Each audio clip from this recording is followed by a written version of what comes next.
Take that shirt off now. Hurry, Mr. Harrington. Take it off now, Annie shouted, rushing straight toward him. Before anyone in the room could understand what was happening, Annie Carter had reached William Harrington. She grabbed the front of his white shirt with both hands and pulled hard. The sharp sound of tearing fabric cut through the room, slicing through the music and the clinking of glasses. William's eyes widened. The wine glass slipped from his hand and fell onto the carpet with a heavy thud. Annie pulled again, almost desperately, ripping the shirt away from his shoulders before throwing it aside. "What the hell is this?" William shouted. "Annie, what are you doing?" A shrill scream rang out near the snack table. "Mr. Harrington," Linda Pierce, his secretary, cried. "She tore your shirt. Annie just tore Mr. Harrington's shirt." 40 people stood beneath the warm golden lights of the executive office, all of them staring in stunned silence. William's face turned red, first from anger, then from embarrassment. He quickly folded his arms across his chest and turned halfway away to avoid the guests' eyes. "Get me a jacket," he snapped. "Now." Annie stood in front of him, gasping for breath. Her hands were still trembling, not because she regretted what she had done, but because she understood that she had just done something no one in that room would easily forgive. Linda hurried forward, holding a suit jacket that had been folded neatly over the back of a chair. "Sir, here," she said, her voice trembling too. "Please." William snatched the jacket and pulled it tightly around himself. Robert Langford, the senior executive who had stood beside William for years, quickly pushed through the crowd. On his face was the perfect look of concern from a loyal right-hand man, but Annie saw it. Robert's eyes flicked quickly toward the torn shirt lying near the side table, only once, very briefly. Then he immediately turned his attention back to William. "William, are you hurt?" Robert asked, gently placing a hand on his shoulder. "Did she scratch you? Was she holding anything?" "I'm fine," William said, his voice still full of anger. "But I want to know why my intern just attacked me in front of my staff." Robert turned to Annie. The concern on his face disappeared as quickly as a mask being removed. "What is wrong with you?" he asked. His voice was low and controlled, but cold enough to make several people unconsciously step back. "Do you understand what you just did? This is the chairman of the company. You cannot run across a room and tear a man's clothes off just to get attention." "I did not do it for attention," Annie said. "Then why?" William demanded. "Start talking." Annie swallowed hard. Her throat felt tight, but she forced herself to say the words. "There was powder on that shirt." Robert stared at her for half a second. Then he clapped twice, slowly and mockingly. "So," he said, letting out a short laugh. "When did this begin, Annie?" Annie frowned. "When did what begin?" "This." Robert pointed at her, then at the torn shirt. "These strange thoughts, these little stories building themselves inside your head. I thought you were a normal young woman, quiet, hard-working, maybe a little nervous because of your internship. But this?" He shook his head, lowering his voice as if he pitied her. "This is no longer normal. This is a breakdown." Annie's face tightened. "You are the one with the problem, Robert. Don't stand here pretending to be innocent." Linda drew in a quiet breath. Robert's eyebrows lifted, as though Annie had just proven his point for him. "Listen to yourself." "I heard you very clearly," Annie replied. "In the storage room." Robert took one step closer. "Careful." "No," Annie said. "You cannot scare me anymore." William looked back and forth between them, the jacket still pressed against his bare chest. "What storage room?" Robert answered before Annie could speak. "William, she is trying to save herself. She knows she crossed a line, and now she is inventing a story dramatic enough to make us hesitate." "I am not inventing anything," Annie said. "That shirt had fluorescent powder on it." Robert gave a dry laugh. "Fluorescent powder." He repeated the words slowly, as if he wanted the whole room to hear how ridiculous they sounded. "Did you hear that, William? She tore your shirt in front of the entire leadership team. And now she wants us to believe some story about glowing powder." Annie pointed toward the shirt. "Don't touch it." Robert turned, saw the torn white shirt lying near the side table, and bent down to pick it up. Annie lunged forward a step. "No." Robert stopped, one hand already holding half of the shirt. He slowly turned his head. "What now?" "Put it down," Annie said. "You are trying to destroy evidence." Robert straightened, the torn shirt dangling from his hand. "Evidence?" "Yes." "Annie," he said, his voice turning sharp. "What performance are you putting on now?" You put that powder on him, she said, after you deliberately spilled wine on Mr. Harrington's suit jacket. You gave him this shirt, waited for him to change, then patted his chest and shoulder as if you were joking with him. That was how you marked him. Robert's face hardened. That is a very serious accusation. I know. You are an 18-year-old intern, and you are a traitor who thought no one heard him. The whole room seemed to hold its breath. Robert spoke through clenched teeth. You were hired to help prepare napkins, drinks, and the guest list. Not to make baseless accusations against senior executives, just because you overheard a few things you were not capable of understanding. I understood enough, Annie said. You and Victor Hale were in the storage room. You said that if Mr. Harrington had an accident tonight, you would become interim chief by morning. You said you would take control of the company before anyone could stop you. William's expression changed. Victor Hale? Robert immediately turned to him. William, come on. You know Victor and I have business discussions. Maybe she overheard a few words from a call and twisted them into this fantasy. It wasn't a call, Annie said. It was downstairs in the storage room. You were standing beside the shelves. Victor handed you something. You talked about the lights. 10 minutes. You said 10 minutes would be enough. Linda covered her mouth with one hand. William looked at Robert. What is she talking about? Robert was still holding the torn shirt. Annie saw his fingers tighten around the fabric. Put the shirt down, she said again. Robert looked at her as if she had insulted the entire room. You have no authority here. No, Annie said. But I know when a man is trying to hide what he has done. Robert threw the shirt onto a nearby chair instead of putting it back where it had been. Annie noticed the change, but she did not move toward it. William's voice carried across the room. Robert, answer me. Robert turned to him with a wounded expression. After all these years, are you really standing here, wrapped in a jacket in front of your employees, questioning me because of a panicked intern? Annie reached into her coat pocket, then she pulled out a clear plastic bag. Inside was a small bottle with a black cap. Robert stopped talking. Robert's eyes were fixed on the plastic bag in Annie's hand. William had seen it. But for the first few seconds, he still did not know what to make of it. What is that? William asked. Annie held the bag with both hands, so carefully that she was almost stiff. She did not want anyone to be able to say she had touched, switched, or altered anything inside it. Fluorescent powder, she said, the thing he dropped in the storage room after talking to Victor Hale. Robert quickly regained his composure. He let out a short laugh and turned toward the others, as if trying to pull the entire room onto his side. A bottle of powder, he said. That is your evidence? Not just the bottle, Annie replied. It is where I found it. It is what I heard. It is what you did to Mr. Harrington's shirt. William's jaw tightened. He was still holding the jacket tightly against his chest. He was still embarrassed, still angry, and more than anything, still unable to accept that all of this had just happened inside his own office. Annie, he said slowly, listen to me carefully. You just tore my shirt in front of my entire staff. You are accusing one of my most senior executives of plotting to harm me. You had better be absolutely sure about this. I am sure, sir. No, Robert cut in at once. She is not sure. She is frightened, and now she is trying to turn that fear into a story. Annie looked straight at him. You were calmer in the storage room. William pointed toward the conference table. Put the bag down. Annie did so immediately. Step back. She stepped back. Robert gave a small nod, as if William had finally come to his senses. Good, he said. Now call building security. Have her escorted out, and we can handle this privately. No one is being escorted out yet, William said. Robert's smile faded. William, I said not yet. That sentence gave Annie a very fragile sliver of hope. But William's eyes were still cold when he looked at her. He did not believe her yet. He was only beginning to doubt. William turned to his secretary. Linda, call the facilities manager up here. Linda nodded quickly and immediately reached for the phone. Robert stepped closer. Facilities? What for? The lights, Annie said. Ask who scheduled the lights to go out for 10 minutes. William looked back at her. You said 10 minutes? That is what he said downstairs. Robert shook his head and gave a cold laugh. This is ridiculous.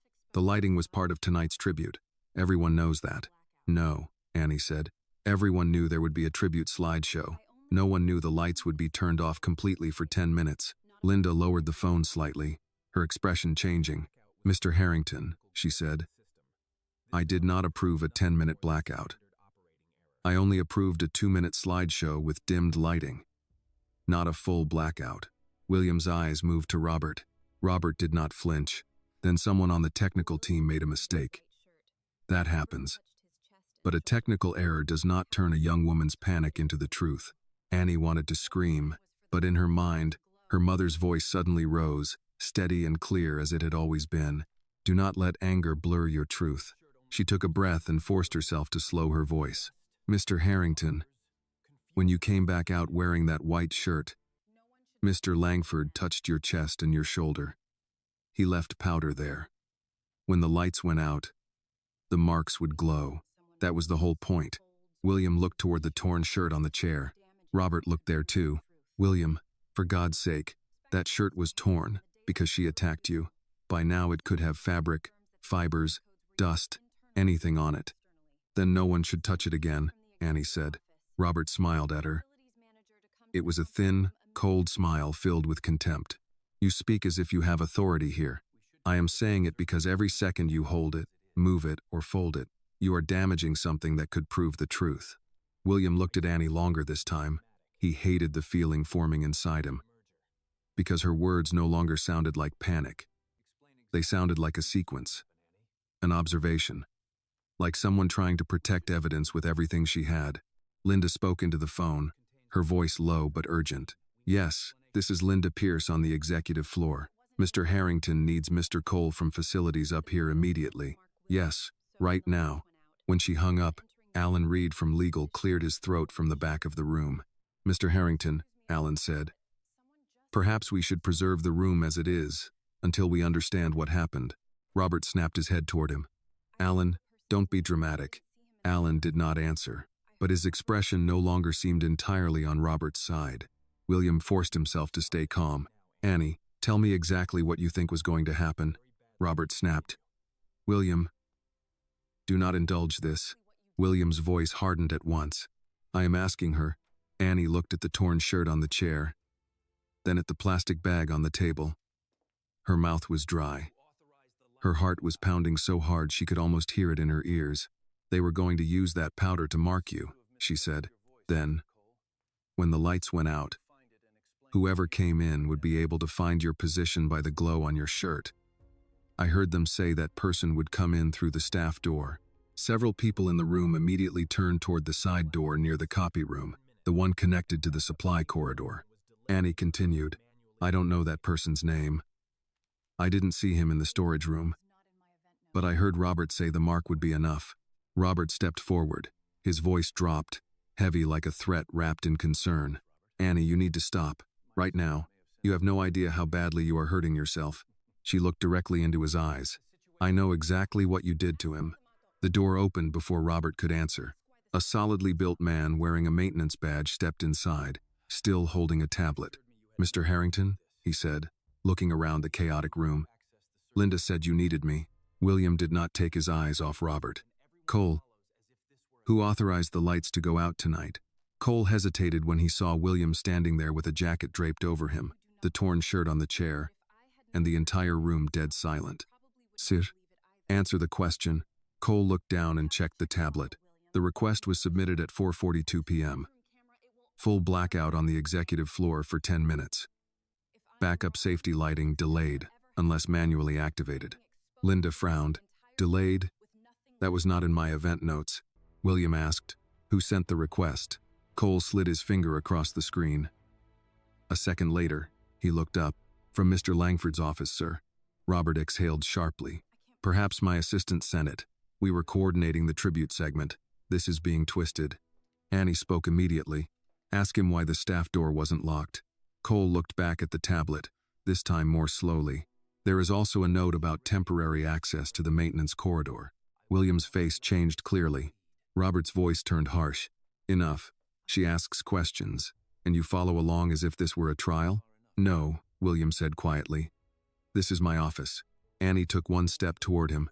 "Sir, I know you don't believe me. If I had not heard it with my own ears, I probably would not believe it either. But please, check the bottle, check the shirt, Check the storage room camera. If I am wrong, I will accept whatever happens to me. If Annie's courage moved you, please like this video and tell us in the comments where you are watching from. Your support helps stories about truth and justice reach more people. And if you want to hear more emotional stories like this, please subscribe to the channel. Robert's voice turned cold. This has gone far enough. At last, William looked directly at him. Has it? Robert's lips parted, then closed again. William turned to Linda. Call legal. Tell them to preserve all camera footage from this floor and the storage level. Cole, lock the lighting system logs. No edits. No deletions. Cole nodded at once. Yes, sir. William looked at the torn shirt on the chair. Then he looked at the plastic bag on the table. The room remained silent. Finally, he said, Someone get me another shirt. Linda moved first, grateful for a task that did not require her to decide whom she believed. She hurried to William's private office and returned with a pale blue dress shirt still folded from the laundry service. William took it without thanking her, turned slightly away from the room, and put it on under the jacket. His hands were steady, but Annie could see the anger in the way he fastened each button. No one had resumed the party. The food stayed on the table. The champagne stayed closed. People stood in small groups, whispering in careful tones, the way office workers speak when they know a lawsuit may be forming in the same room. Robert had not moved far from the chair where he had dropped the torn shirt. He kept his face calm, but his eyes kept measuring exits, faces, reactions. Annie noticed that he no longer looked directly at the plastic pouch on the conference table. William finished buttoning the shirt and turned to Cole from facilities. I want the storage room camera pulled up here, now. Cole shifted the tablet in his hands. Sir, I can access the system from the media console, but if legal wants chain of custody, do it while legal watches, William said. Alan Reed, the company attorney, stepped forward. I'll document the access. Linda, start a written log. Time, names, every item handled, every system opened. Linda nodded and opened her laptop with shaking fingers. Robert gave a tired sigh. William, you're turning an embarrassing outburst into an internal investigation in front of half your leadership team. William faced him. Then help clear it up. I have nothing to clear up. Good, William said. Then you won't mind standing right there while we check. Robert's jaw moved once. Annie stood near the side of the conference table, close enough to see the pouch but far enough that no one could accuse her of touching it. Her hands still trembled, so she pressed them lightly against the seams of her blazer. She hated that everyone could see her fear. She hated more that Robert had noticed. He turned his head toward her. You understand this can follow you for the rest of your life, don't you? Annie did not answer. Robert lowered his voice. Internships end quietly all the time. Accusations like this don't. William heard enough. Robert raised both hands a little. I'm only saying what everyone is thinking. No, Linda said softly. Everyone turned. Linda's face colored, but she did not take the words back. She looked at William, not Robert. I'm not thinking that. Robert stared at her. Excuse me? Linda swallowed. I approved the event schedule. 2 minutes of dimmed lights. That was the plan. I never sent a request for 10 minutes. I never approved delayed safety lights. If Mr. Doe, Cole's log says otherwise, then something was changed after my final schedule. The room had a new silence now, thinner and sharper. Cole connected his tablet to the media console. The large screen at the far end of the room came alive, no longer showing the tribute slide but a security dashboard with camera names arranged in a grid. Storage level, William said. Cole typed. There are 3 cameras near that area. Hallway, supply entrance, and back corridor. The supply room interior camera looks inactive. Annie spoke before she could stop herself. It's not inactive. The small one above the supply shelves works. It was installed after the missing projector last month. Cole glanced at her, surprised. That one is on a different feed. Robert let out a short breath. Of course she knows where every camera is now. I know because I was asked to update the equipment inventory, Annie said. Nobody else wanted to do it. That landed harder than she expected. One of the junior managers lowered his eyes. Another shifted away from Robert by a few inches. Cole found the feed. The screen flickered, then showed a grainy view of the storage room from a high corner. Metal shelves filled the frame. Boxes of paper cups, printer toner, extension cords, folded tablecloths, and event supplies sat in uneven stacks.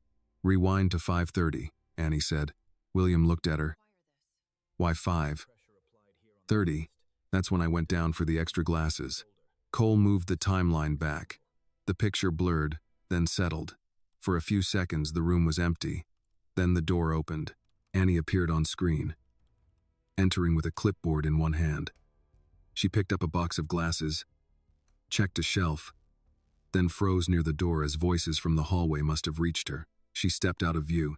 A minute later, Robert Langford entered. No one spoke. Victor Hale followed him in. William's face tightened. "You told me you hadn't seen Victor today." Robert's reply came too fast. "I didn't think a brief conversation mattered." On screen, Robert shut the door. Victor placed a small black case on a shelf. The camera had no sound, but the gestures were clear. Robert pointed toward a folded white shirt inside a garment bag. Victor removed a small bottle with a black cap and set it on a cardboard box. Robert picked it up, turned it once, then made a rubbing motion across his own chest and shoulder, as if demonstrating where a hand would go. Linda stopped typing. William stared at the screen without blinking. The footage continued. Victor opened the black case. From the camera angle, no one could see its contents clearly, only that it was small, narrow, and handled with care. Robert nodded. He checked his watch. Then both men moved toward the door. As Robert turned, his elbow struck the box. The small bottle rolled off and dropped near a stack of printer paper. Annie appeared on the screen only after both men had left. She waited, entered slowly, found the bottle, then looked around the shelf. She pulled on yellow cleaning gloves from a dispenser by the utility sink, picked up the bottle, and placed it into a clear pouch. Alan Reed whispered, "That helps her," Robert snapped. "It proves she took company property." Annie looked at him. "It proves I knew enough not to touch what you dropped." William turned from the screen. "Cole, can we see the lighting request?" Cole nodded and pulled up another window. "Submitted from executive admin credentials assigned to Mr. Langford's office at 4:42 p.m. 10-minute blackout. Safety lights delayed. Service corridor access active." Robert said, "My office has multiple assistants." Linda's voice sharpened. "Not with your personal authorization code." Robert looked at her as if she had betrayed him. William's voice was quiet. "Show the access log for the service corridor." Cole typed again. "Temporary badge created at 5:06 p.m. Vendor maintenance classification. Active for executive floor only. Expires at midnight." Annie thought of the man she had seen near the side door before she tore the shirt away. "Where is he?" Several people turned toward the service entrance. It stood closed. William's expression changed. "Who was watching that door?" No one answered. Robert used the silence. "This is exactly what I mean. Panic creates shadows. Now, every hallway is suspicious." Cole's tablet chimed before anyone could respond. He looked at it and frowned. The temporary badge just pinged at the stairwell exit. William stepped toward him. "Now?" "Yes, sir." Robert moved for the first time since the footage had started, only half a step, but Annie saw it. So did William. "Linda," William said, "call 911. Robert's head turned. "William, don't." William did not raise his voice. "Alan, preserve the footage. Cole, freeze every access log. Linda, make the call." Annie stood very still, the weight of the room pressing around her. William still had not said he believed her. He had not thanked her. He had not apologized. But he was no longer treating her words like noise. Robert understood that too. His face lost its practiced hurt. And for a moment, Annie saw the man from the storage room, the one who had spoken about William's fall, as if it were a line item in a report. William looked at him and said, "Robert, don't move." No one moved for 3 full seconds. Then Robert smiled. And that smile frightened Annie more than his anger had. It was not large. It was not warm. It was the kind of smile a man wears when he is buying time. "William," he said, "you are making a mistake." William stood near the head of the conference table in the pale blue shirt Linda had brought him. The collar was still uneven, one button missed near the middle, but no one in the room seemed to notice. His eyes stayed on Robert. "Then help me correct it," William said. "Sit down." Robert did not sit. Linda had the phone pressed to her ear, speaking in a low, urgent voice. "Yes, this is Harrington Global, executive floor. We need police assistance. Possible attempted assault. Possible evidence tampering. Yes, the chairman is safe." At the word safe, Annie felt her knees weaken. She had not allowed herself to think of that yet. Safe meant he was still standing. Safe meant she had reached him in time. But safe did not mean believed. Not yet. Cole kept one hand on his tablet, his eyes moving between the access log and the service entrance. Alan Reed was typing notes quickly, his face pale behind his glasses. Robert turned slowly toward the room. "You're all watching a career end," he said. "Not mine. Hers." He pointed at Annie without looking at her. She panicked, attacked the chairman, stole a container from a storage room, and now she's dragging respectable people into a fantasy because she's afraid of consequences. Annie's mouth went dry, but she did not look away. William said, "Robert, I told you to sit. And I'm telling you to think," Robert replied. "Think like the man who built this company, not like a man embarrassed in front of his employees." That hit its mark. Annie saw William's face tighten. Robert knew exactly where to press. Pride. Reputation. Control. Robert took one step toward him. "Do you really want police walking into your office tonight? Reporters will have this by morning." Harrington Global's founder, half-dressed at his own party, while an intern screams about glowing powder. "The board will ask whether you're still fit to lead." Linda lowered the phone slightly, eyes wide. William's expression did not change, but Annie could see the sentence had landed. Men like William lived in public even when the doors were closed. A rumor could move faster than evidence. Robert softened his voice. "Let me handle this. We can send everyone home. We can review the footage privately. If something is wrong, we deal with it quietly. If she's lying, we protect the company from a scandal." "I'm not lying," Annie said. Robert turned on her. "Stop talking." The command cracked across the room. It was the first time he had lost the polished tone completely. Annie felt the old fear rise, the kind she had carried in school offices, in scholarship interviews, in rooms where people heard her accent before they heard her answers. But this time, her fear had nowhere useful to go, so she stood still and let it burn. William looked at Robert. "Don't speak to her like that." Robert blinked once. "Excuse me? You heard me." For a moment, Robert seemed more offended by that than by the accusation itself. Annie understood then that he had expected William to doubt her forever. He had built his whole plan on the room seeing her as small. A knock sounded at the conference room door.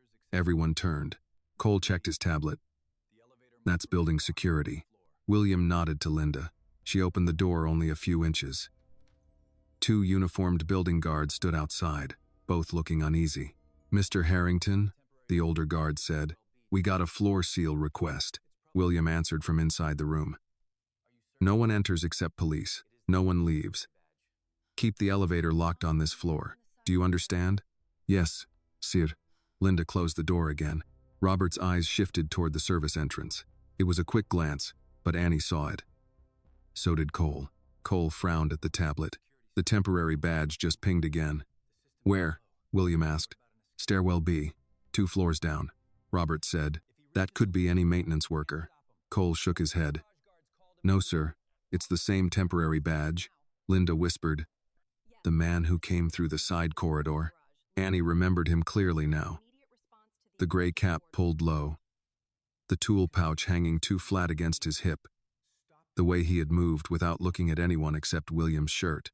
He had not come to fix anything. He had come to finish something. William's voice was low. "Can security stop him?" Cole tapped the tablet. "They can try, but if he reaches the lower garage, call the guards at the garage," William said. Linda was still on the line with emergency dispatch. She spoke quickly into the phone, repeating the stairwell and garage information. Robert adjusted his cuffs. It was such a normal gesture that it seemed obscene in that room. William, I'm going to say this once more. You are letting confusion turn into theater. Alan Reed looked up. Robert, the best thing you can do is stop talking until counsel is present. Robert stared at him. I am counsel enough for this company tonight. No, William said. Not anymore. The words settled over the table like a verdict not yet signed. Robert's face changed. Not much, but enough. The wounded friend disappeared. The senior executive disappeared. What remained was a man calculating how much ground had been lost. Annie had seen that same face in the storage room when Victor Hale asked what would happen if William refused to change shirts. Robert had said, "Then we create a reason. No hesitation. No shame." William turned to Annie. You said Victor handed him something. Yes, sir. What did it look like? A small black case. Not large. About the size of a glasses case, maybe thinner. Mr. Langford didn't open it all the way from where I could see, but Victor handled it carefully. Cole spoke from the media console. There was a black case in the footage. Alan nodded. Visible, yes. Not identifiable. Annie added. The man near the service door had something in his right hand when I reached Mr. Harrington. I didn't see it clearly, until it fell. William looked toward the small object, still lying near the chair, now marked by everyone's fear. It was too far away to identify from where he stood, but the shape was enough to chill the room. Robert suddenly laughed. This is madness. You're all standing around staring at office supplies and shadows.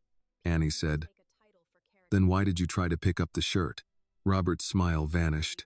She continued, quieter now. If it was nothing, why move it? No one answered for him. Outside the room, a radio crackled. A guard shouted something in the hall. Then came the sound of hurried footsteps fading toward the stairwell. Linda spoke into the phone again. Yes. They're pursuing someone with a temporary maintenance badge. Stairwell B. Please tell officers. William turned back to Robert. Who is he? Robert spread his hands. I have no idea. Annie shook her head. You do. Robert's eyes cut to her. You should be careful, Miss Carter. People can mistake confidence for truth. And people can mistake a title for character, Annie said. A few heads turned toward her, surprised by the steadiness in her voice. William stared at Robert for another long second, then reached for the phone on the conference table. Get me Daniel Cho, in outside audit. Robert's face tightened. Why? William did not look at him, because if Annie is telling even half the truth, this was never only about tonight. Robert said nothing. William dialed from memory. While the line rang, he kept his eyes on Robert. Annie stood beside the table, the plastic pouch still in clear view, and felt the room shift around her. It had not moved all the way toward truth, not yet. But it had moved away from Robert. For the first time since she had screamed, Annie could breathe. Then Cole's tablet chimed again. His face went stiff. Sir, he said, security just stopped the man at the garage entrance. William lowered the phone slightly. Cole looked at Annie, then at William. They found a second badge on him, and a small case. The word small case moved through the room faster than any shout. William held the phone halfway between his ear and the table. Daniel Cho from outside audit had not answered yet, but William no longer seemed to hear the ringing. His attention was on Cole. What kind of case? William asked. Cole listened through his earpiece, one hand pressed against it. Black. Hard shell. Security hasn't opened it. They're waiting for police. Robert laughed once, too softly. So now a maintenance worker carrying a tool case is proof of murder? No one said tool case, Annie said. Robert's head turned toward her. You enjoy this, don't you? Annie almost answered too quickly. She stopped herself. The whole room was watching, and Robert wanted her angry.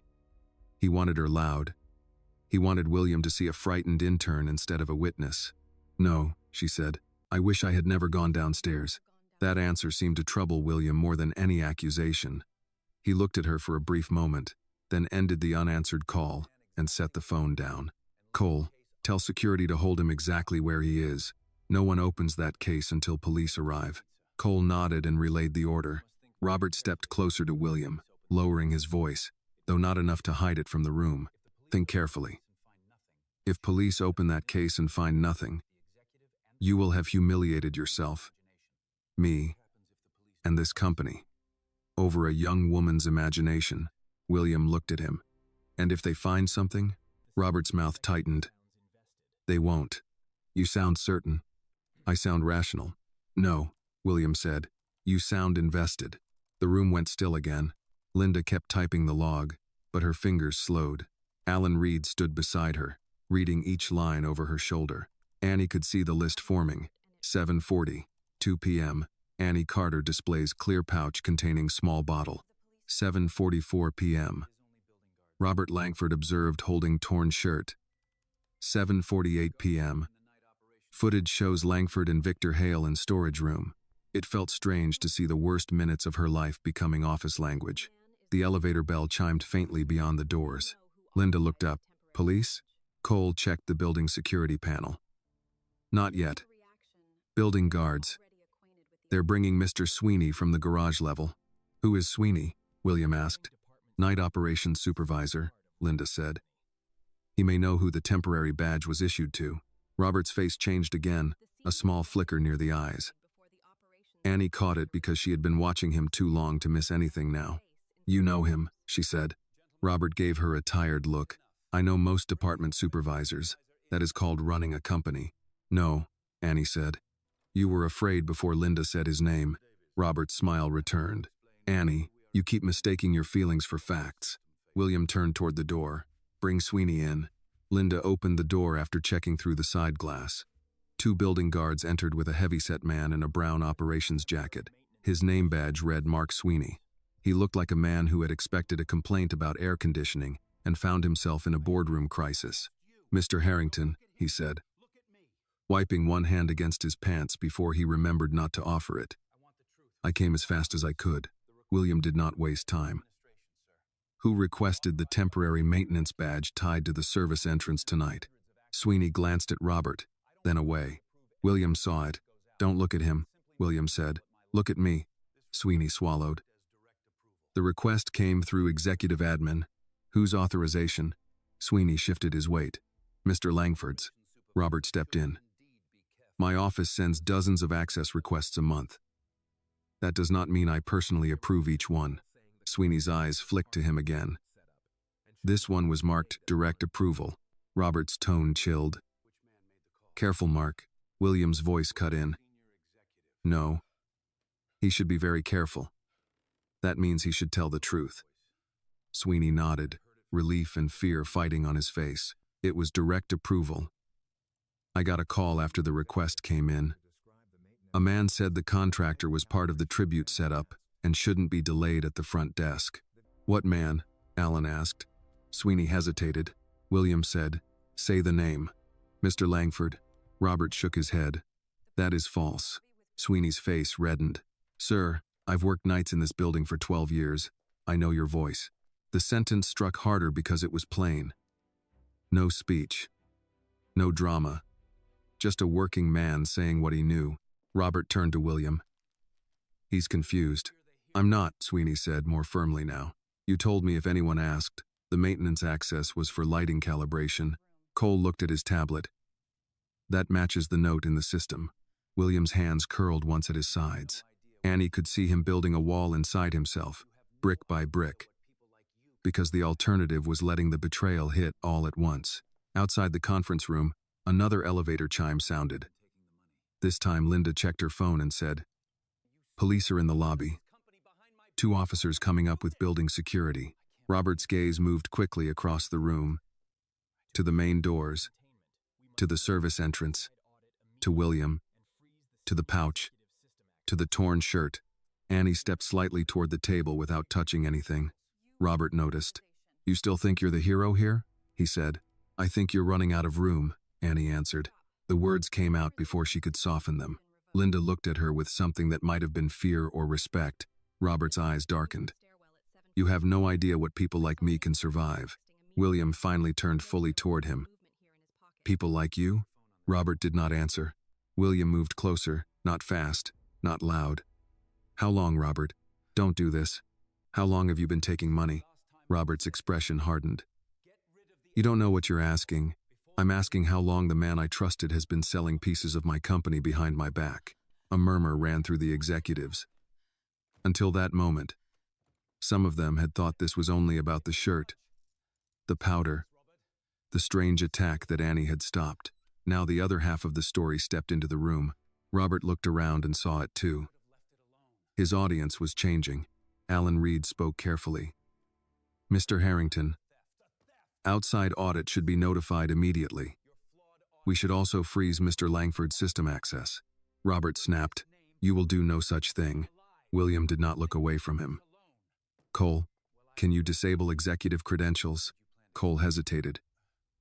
With approval from the chairman and legal. Yes, you have it, William said. And mine, Alan added. Robert's hand moved toward his jacket pocket. Don't, Annie said. Every head turned. Robert froze. Don't what? I saw you texting earlier, Annie said. Right after Cole said the badge pinged at the stairwell. You put your hand in that same pocket. Robert's face stayed still, but his eyes gave him away. William said, Put your phone on the table. Robert smiled faintly. No, the word was small, but it changed everything. For years, Robert had answered William with yes. Of course, already done. That single no pulled the mask halfway off. William's voice lowered. Put it on the table. Robert looked at the doors. From the hall came the sound of police radios, closer now. Then he moved, not toward William, not toward Annie. Toward the side door. The room burst into motion. Sweeney stepped back. Linda cried out. Cole nearly dropped the tablet. Robert reached the service entrance and grabbed the handle, but it did not open. The floor seal had locked it. He pulled again, harder. William said, Robert. Robert turned, breathing through his nose, the phone now visible in his hand. His calm was gone. You should have left it alone, he said. William stared at him. The theft? Robert laughed without warmth. The company. The audit. The way you sit up here pretending every dollar was earned by your genius alone. You built the name, yes, but men like me kept the machine alive while you gave speeches. Annie heard pain under the anger, but not regret. That made it worse. William said, So you were going to kill me for it. Robert's eyes flicked toward the torn shirt. I was going to survive you. The main doors opened. 2 Chicago police officers entered with building security behind them. The first officer took in the room in one practiced sweep. The torn shirt, the pouch, William's state, Robert at the locked side door, the faces of employees who had seen too much. Everyone stay where you are, she said. Robert lifted his hands slowly.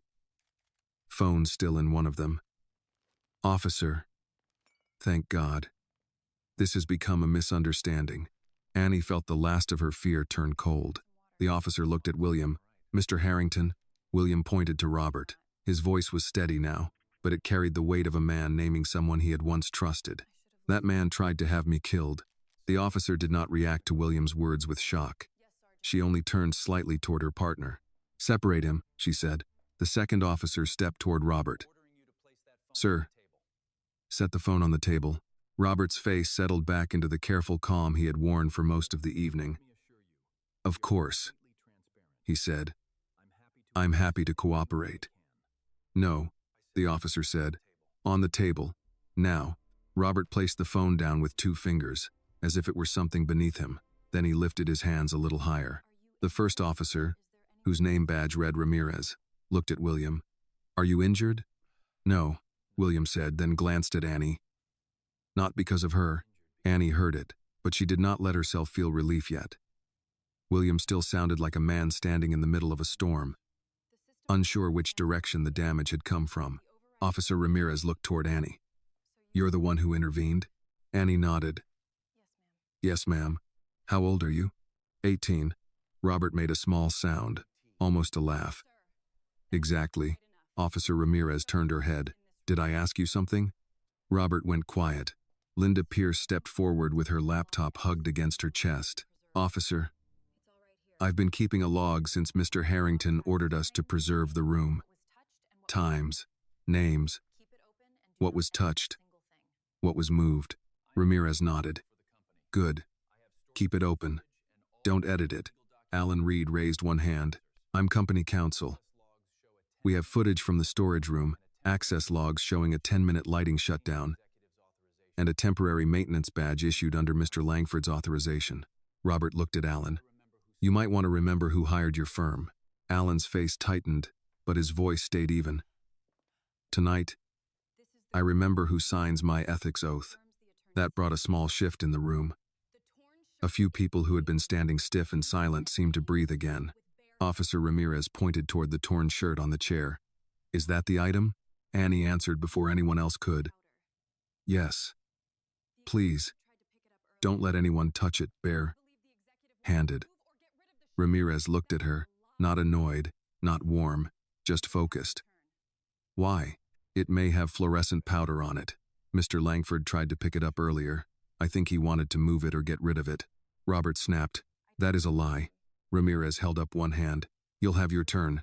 William's eyes moved toward the chair. He did pick it up. Robert stared at him. William, you did, William said. She told you to put it down. Robert's mouth closed. Ramirez asked. Who else touched the shirt after it was removed? Annie swallowed. I tore it off Mr. Harrington and threw it aside. Mr. Langford picked it up. Then he tossed it onto that chair. Anyone else? No, William said. I don't think so. Ramirez nodded to her partner. Bag the shirt. Photograph first. The second officer opened a field kit. Camera flash filled the room twice. The torn white shirt, the plastic pouch with the small bottle, the phone, the chair, the service entrance, the fallen glass near the table. Each ordinary object became part of something official. Annie watched the officer use gloves and evidence bags. Her hands began to shake again, but this time from the release of holding herself steady for too long. William noticed. Linda, he said quietly. Get Annie some water. I'm fine, Annie said. No, William said, not harshly this time. You are not. Linda brought a bottle from the side table and opened it before handing it to Annie. Their fingers touched briefly. Linda's voice dropped low enough for only Annie to hear. I should have listened sooner. Annie looked at her, surprised. Linda's eyes were wet but controlled, the eyes of a woman who had spent years arranging powerful men's days and knew when one of them had gone wrong. It's okay, Annie said, though it was not. Ramirez turned to Robert. Mr. Langford, where were you between 5:30 and 6 tonight? Robert straightened. In and out of meetings. With Victor Hale? I may have spoken to Mr. Hale briefly. He represents a company with ongoing interests in our sector. That is not a crime. Did you meet him in the storage room? Robert smiled faintly. I don't recall. Annie looked at him in disbelief. You don't recall standing right there on camera? Robert did not look at her. Videos require context. Ramirez asked, did you authorize a temporary maintenance badge? My office may have processed one for event support. Did you authorize the lighting shutdown? My office assisted with a tribute plan. I did not personally handle every detail. Cole spoke from the media console. Your personal code was used. Robert turned toward him. Codes can be misused. Sweeney, still standing near the doors, spoke up before fear could stop him. You called me, Mr. Langford. You told me not to delay the contractor. Robert's face hardened. Mark, you're confused. Sweeney looked at Officer Ramirez. I'm not confused. I took the call at 5:08. I wrote it in my shift notes. Ramirez looked at him. Do you have those notes?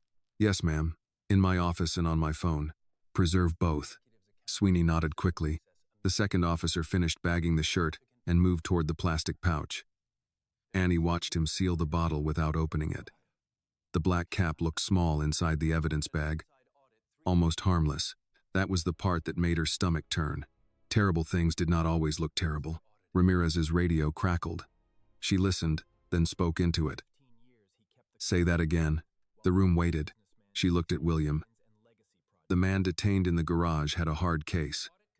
Inside was a syringe and a second small container. No one was punctured. Evidence is being secured. Linda closed her eyes. William went very still. Annie's body understood the words before her mind did. Syringe. Second container. The man had not been a shadow from her imagination. He had been real, close enough to reach William before she tore the shirt away. William looked at Robert, and what remained of doubt began to leave his face. Robert lifted his hands, palms out. "I have never seen that man before," Ramirez said. "We'll find out." Alan Reed stepped beside William and spoke low. "Sir, we should freeze Mr. Langford's accounts and system access immediately. If there's financial exposure—" "There is," William said. Robert's head turned sharply. "You don't know that." William's voice was cold. "I know enough to have ordered an outside audit 3 days ago." That was the first time he said it aloud. The effect was immediate.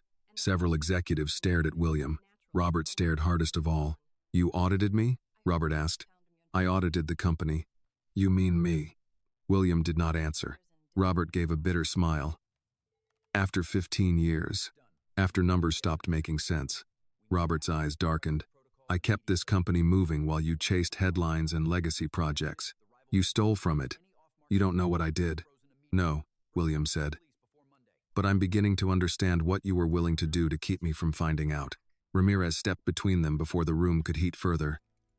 "Mr. Langford, I'm going to advise you not to continue." Robert drew in a slow breath. "Am I under arrest?"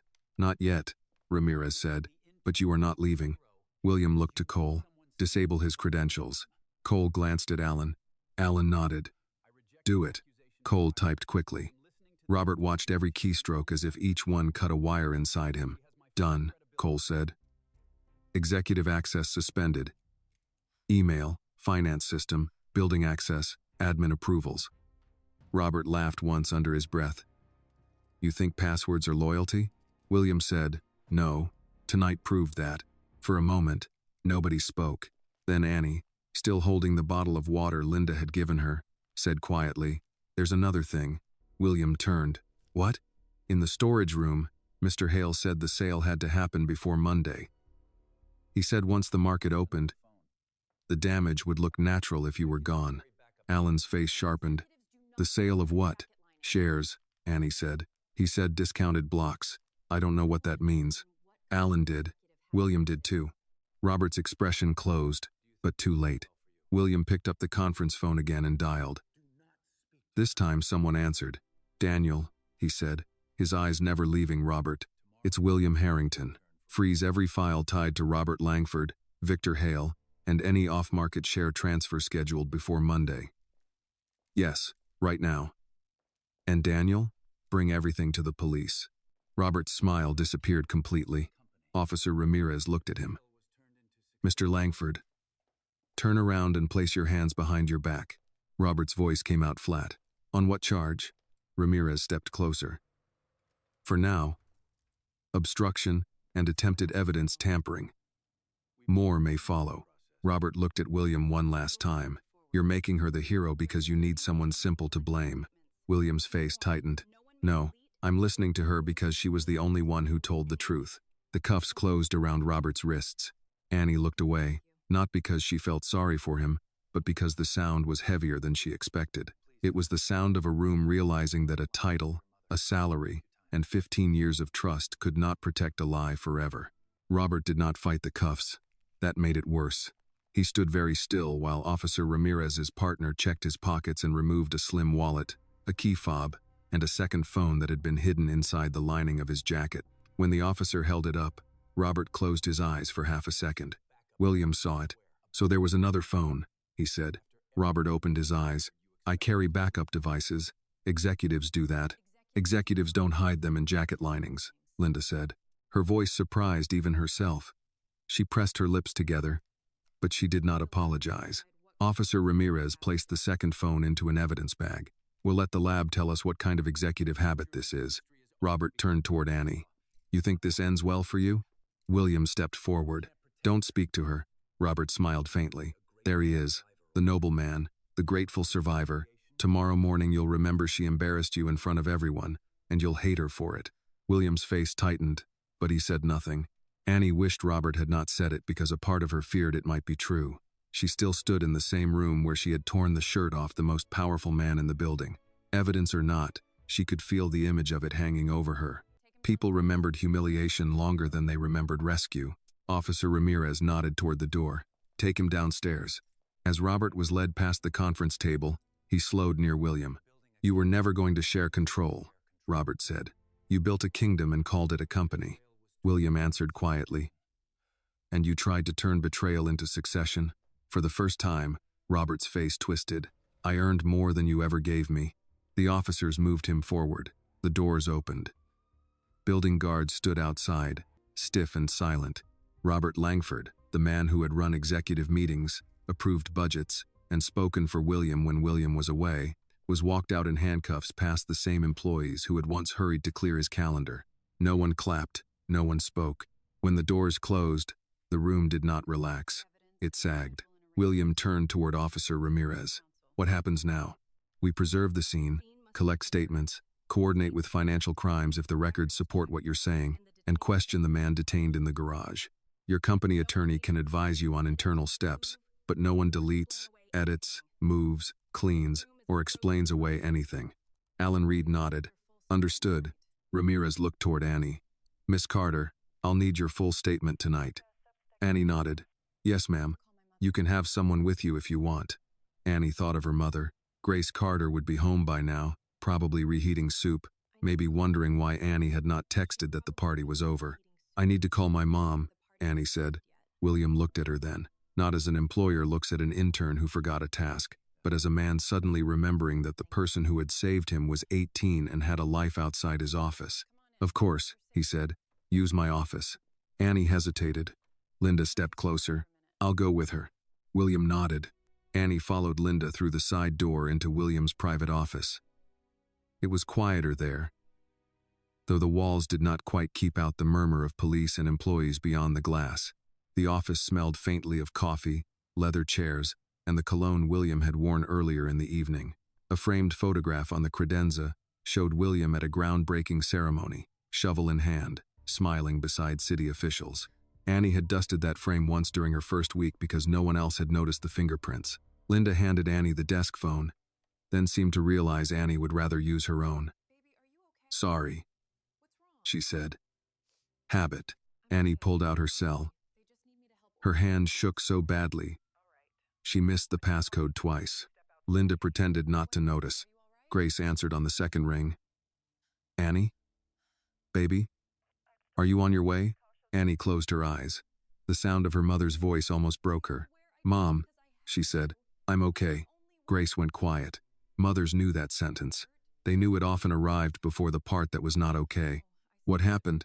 Annie looked through the glass wall toward the conference room, where officers were photographing the chair, the shirt, the pouch, the place where the glass had fallen.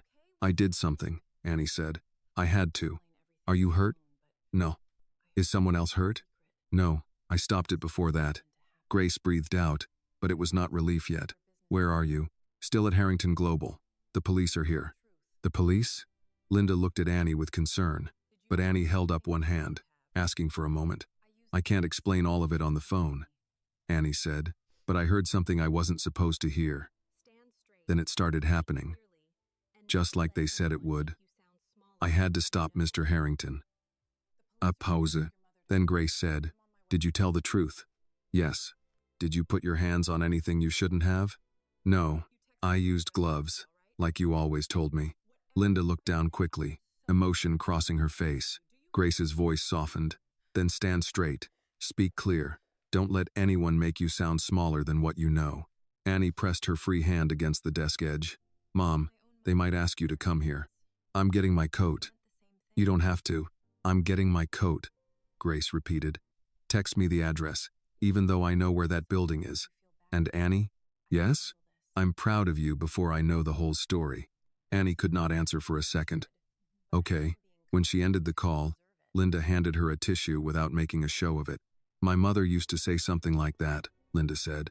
Different words. Same meaning. Annie wiped her eyes quickly. You don't have to be nice to me, because you feel bad. Linda accepted that without flinching. I feel bad because I should. But I'm being nice because you deserve it. Before Annie could respond, William appeared at the office doorway. He had fixed the mismatched button on his shirt, but he looked older than he had 20 minutes earlier. Miss Carter, he said. Officer Ramirez is ready for your statement. Annie nodded and started toward the door. William stepped aside, then spoke quietly enough that only she and Linda could hear.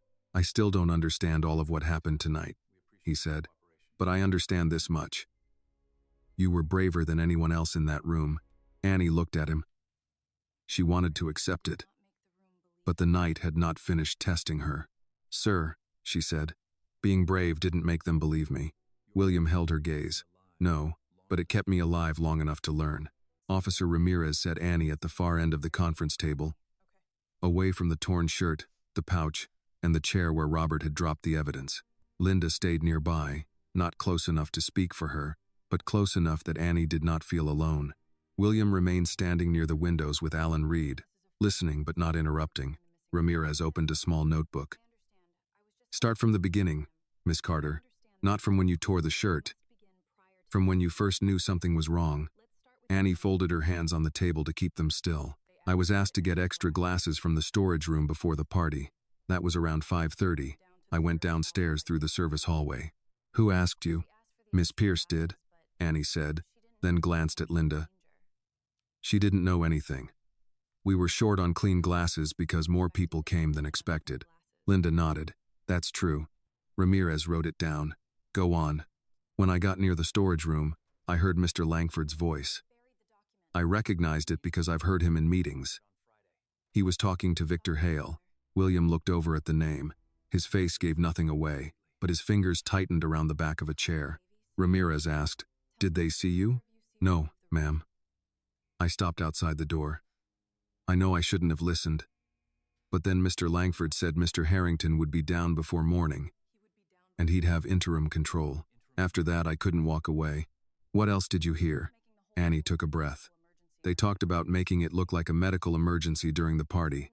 Mr. Langford said he would spill wine on Mr. Harrington's vest, give him a white shirt, and mark it with fluorescent powder when he touched him.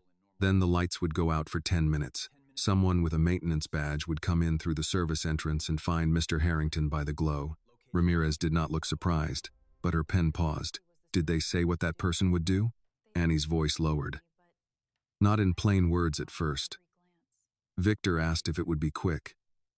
Mr. Langford said no one would notice until Mr. Harrington started going weak. Then Victor said the man had done this kind of work before. Linda shut her eyes for a moment. William turned away slightly.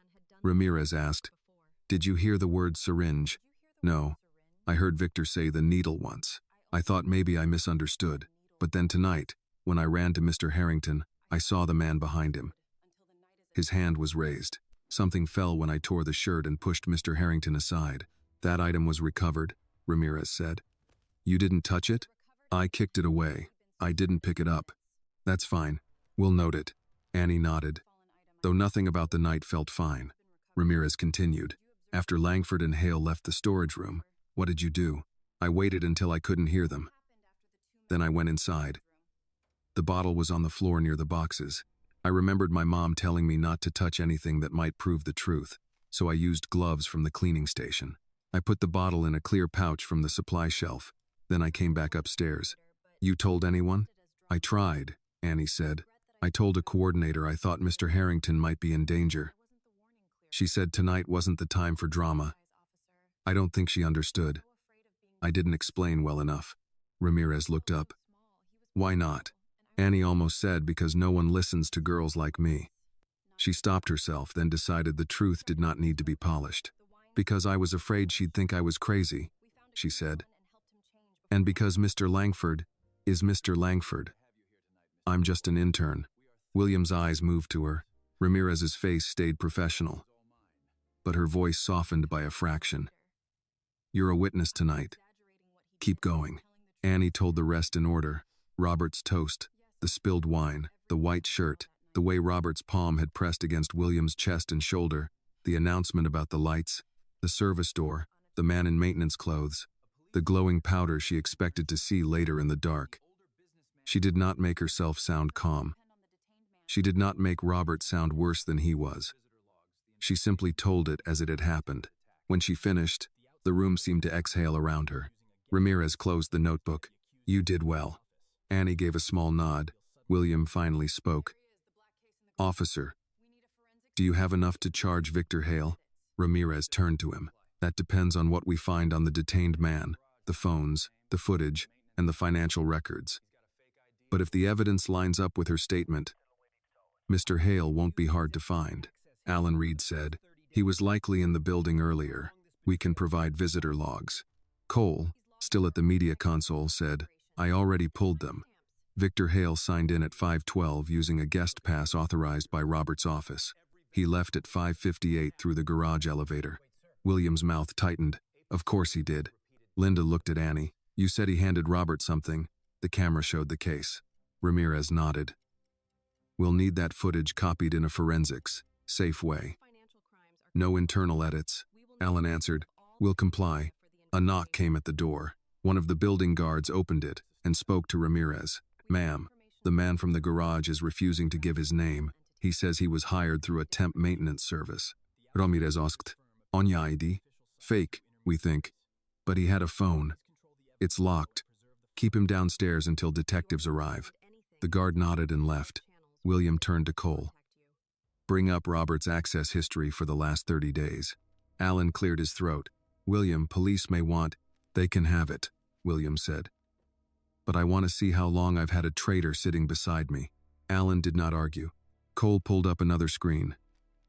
Lines of data filled the display. Late-night logins. Financial folders opened after hours. Vendor approvals. Badge requests. Document downloads. Annie did not understand all of it. But she could read the faces of the adults who did. Linda whispered, That's not normal. No, Alan said. That is not normal. William stepped closer to the screen. Open the vendor approvals. Cole clicked. Several company names appeared. Bland and forgettable. One repeated more than the others. Northline, Strategic Services. Alan leaned forward. I've never seen that vendor, William said. I have. Robert told me it was compliance consulting. Cole opened the payment history. The numbers moved down the screen in neat columns, each one ordinary by itself, together forming something ugly. Annie watched William read. For the first time that night, he seemed less angry than wounded. Not weak. Wounded. There was a difference. Ramirez looked at the screen, then at Alan. Financial crimes will want copies. You'll have them, Alan said. William's phone rang on the table. The screen showed Daniel Cho. He answered on speaker. Daniel, a man's voice came through, tense and clipped. William, I found the transfer package. It was set to execute in pieces before market open Monday. Discounted blocks routed through shell entities. Robert's credentials are all over the preparation, but he tried to bury the final approvals under automated triggers. William closed his eyes for 1 second. Daniel continued, There's more. Victor Hale's firm appears on the beneficial side through intermediaries. I'm sending everything to Alan and preserving the files. Ramirez stepped closer to the phone. Mr. Cho, this is Officer Ramirez with Chicago Police. Do not send anything except through preserved channels once detectives contact you. Keep the files intact. Yes, officer, Daniel said. Understood. William ended the call. No one spoke. The party that had begun with crab cakes and champagne had become a map of betrayal. Powder on a shirt, a man in the garage, a hidden phone, a fake badge, a transfer package, waiting for Monday. Annie sat at the table and realized Robert had not planned one crime. He had planned a future. William looked at her then, and this time his doubt was almost gone. Almost.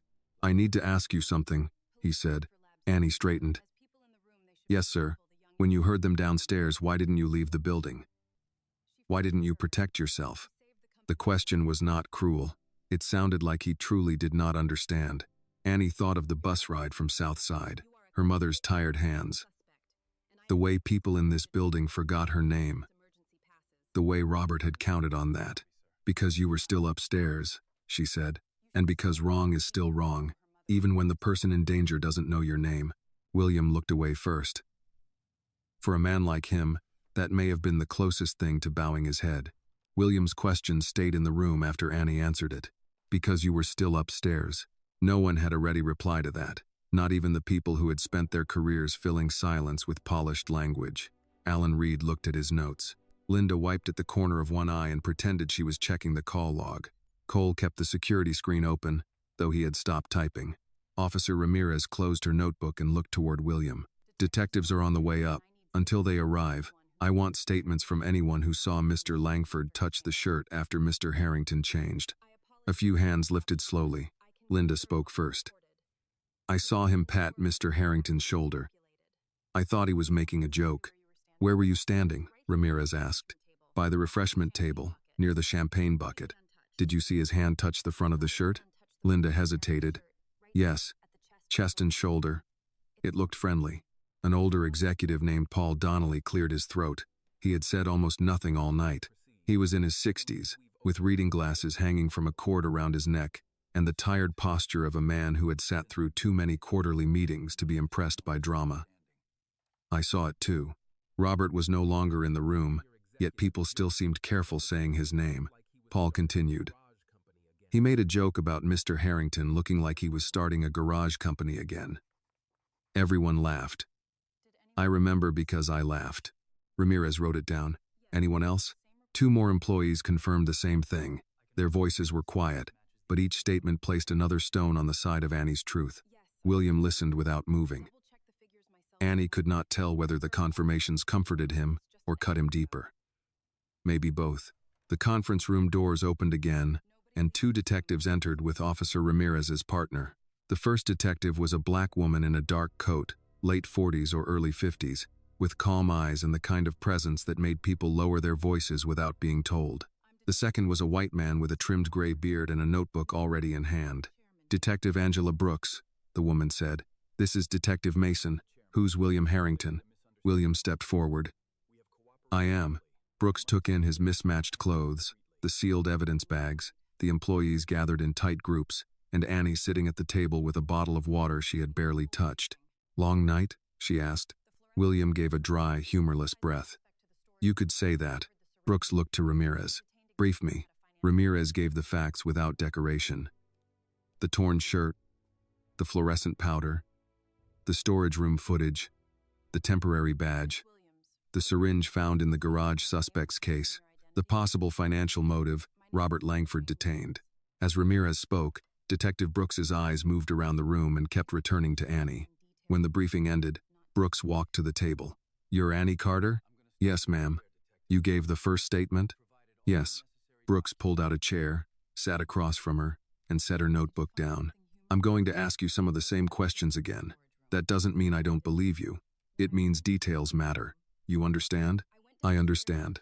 William started to speak, but Brooks lifted a hand without looking at him. Mr. Harrington, I'll get to you. For the first time all evening, someone stopped William Harrington in his own conference room and nobody treated it as strange. Annie almost smiled, then caught herself. Brooks noticed anyway. Something funny? No, Mum.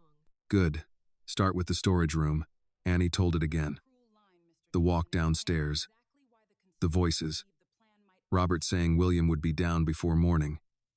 Victor Hale asking about timing. The plan with the shirt, the powder, the 10-minute light shutoff, the service entrance. She included the parts she had not wanted to say the first time, including Robert's comment that people did not watch interns, janitors, or maintenance staff unless something went wrong. Detective Brooks's pen paused there. He said that? Yes, ma'am. Brooks looked at William then. That line explains why he thought this might work. William did not answer. Brooks turned back to Annie. After they left, you used gloves and secured the bottle? Yes. Where are those gloves now? Annie blinked. I put them in the trash near the utility sink. I didn't think. That's okay, Brooks said. We'll collect them if they're still there. You did better than most adults would have, under stress. Annie looked at her hands. She did not know what to do with praise from someone who sounded as though she meant it. Detective Mason had been reviewing the footage with Cole. Angela, he called. You'll want to see this. Brooks stood. Annie stayed seated, but the screen was large enough for everyone to see. Cole replayed the section from the storage room. Robert and Victor entered. The small bottle appeared. The black case. The demonstration across the chest and shoulder. The dropped bottle. Annie returning with gloves. Mason froze the image on Victor's face. That's Victor Hale? William said. Yes. Full name? Victor James Hale, Executive Vice President at Calvert Dominion. Mason wrote it down. We'll issue a pickup, Alan Reed said. Calvert Dominion is a direct competitor. There may be securities issues tied to the planned share transfer. Brooks looked at him. Then start making a list of regulators who will care, but don't call them before we coordinate. This is a criminal investigation first. Alan nodded. Understood. Cole played the next clip from the hallway outside the service entrance. The man in the maintenance jacket appeared at the edge of the frame. He kept his cap low, but the camera caught the badge clipped to his pocket. He waited until the room lights dimmed earlier for the slideshow test, then checked the door twice. Annie leaned forward. That's him. Brooks looked at her. The man you saw behind Mr. Harrington? Yes. The clip jumped ahead to the party. The camera angle did not show the entire room, but it showed enough. Robert guiding William back in the white shirt, touching him, laughing. Later, Annie moving suddenly, the shirt tearing, people scattering, the man near the service entrance pulling back. Mason slowed the video frame by frame. There, Annie said. On screen, a small object fell from the man's hand as Annie pulled William aside. Brooks watched it twice, then turned to William. Mr. Harrington, I'm going to be plain. If that object is what the garage officers think it is, and if the chemical analysis supports this powder story, Miss Carter likely interrupted an attempted homicide. William looked at Annie. The room waited for him to speak. Annie did not want a speech. She did not want gratitude in front of everyone. She wanted him to stop looking at her as if part of him still wished she had found a quieter way to save him. William's voice came out low. Likely? Brooks held his gaze. Police don't use certain words until labs finish. But between us as people standing in this room, you should be glad she moved when she did. That was the closest anyone had come to saying it fully. William nodded once, but it was not enough for Linda. She saved him, Linda said. Everyone turned to her. Linda stood straighter. I saw where that man was. I saw Annie reach Mr. Harrington first. If she hadn't, her voice caught, but she steadied it. She saved him. Paul Donnelly nodded slowly. She did. Another manager murmured agreement. Then another. The words spread quietly, not as applause, not as theater, but as acknowledgement. Annie felt them land around her, one by one, and still, she could not relax. Being believed after being mocked did not erase the mockery. It only made room to stand. Detective Brooks returned to the table. Miss Carter, your mother is on her way? Annie looked up. Yes, ma'am. When she gets here, we'll explain what we can. You're not under suspicion, but you are a key witness. I want you treated that way. William said, She will be. Brooks glanced at him. Make sure your people understand that. Sometimes the person who tells the truth becomes inconvenient after the emergency passes. William accepted the rebuke without defense. Annie noticed that. The doors opened once more. A building guard leaned in. Detective, Mrs. Carter is in the lobby. Annie stood too quickly, and the chair scraped behind her. William looked at her, then at Brooks. May she come up? Brooks nodded. Yes. And Mr. Harrington? Yes? Before her mother walks into this room, decide whether you're going to speak to that young woman as an intern who caused trouble, or as the reason you're still alive. William's face changed, not with anger this time, but with recognition. Annie looked away from him and toward the door, waiting for her mother's arrival, holding herself together with both hands. The guard stepped back, and the doors closed again while everyone waited. Annie did not sit. She could not. Her legs felt weak, but sitting would make her feel like a defendant waiting for judgment. And she was tired of feeling accused. She stood beside the conference table with Linda near her left shoulder and Detective Brooks across from her, while William Harrington remained a few steps away, quiet in a way that made the room uneasy. He had heard Detective Brooks. Everyone had. Decide whether you're going to speak to that young woman as an intern who caused trouble or as the reason you're still alive. William looked at Annie, then at the torn shirt sealed in an evidence bag. The white fabric was folded badly inside the plastic. No longer expensive. No longer ordinary. It looked like what it had become. Proof. I owe you an apology, he said. Annie looked up. The words did not come easily to him.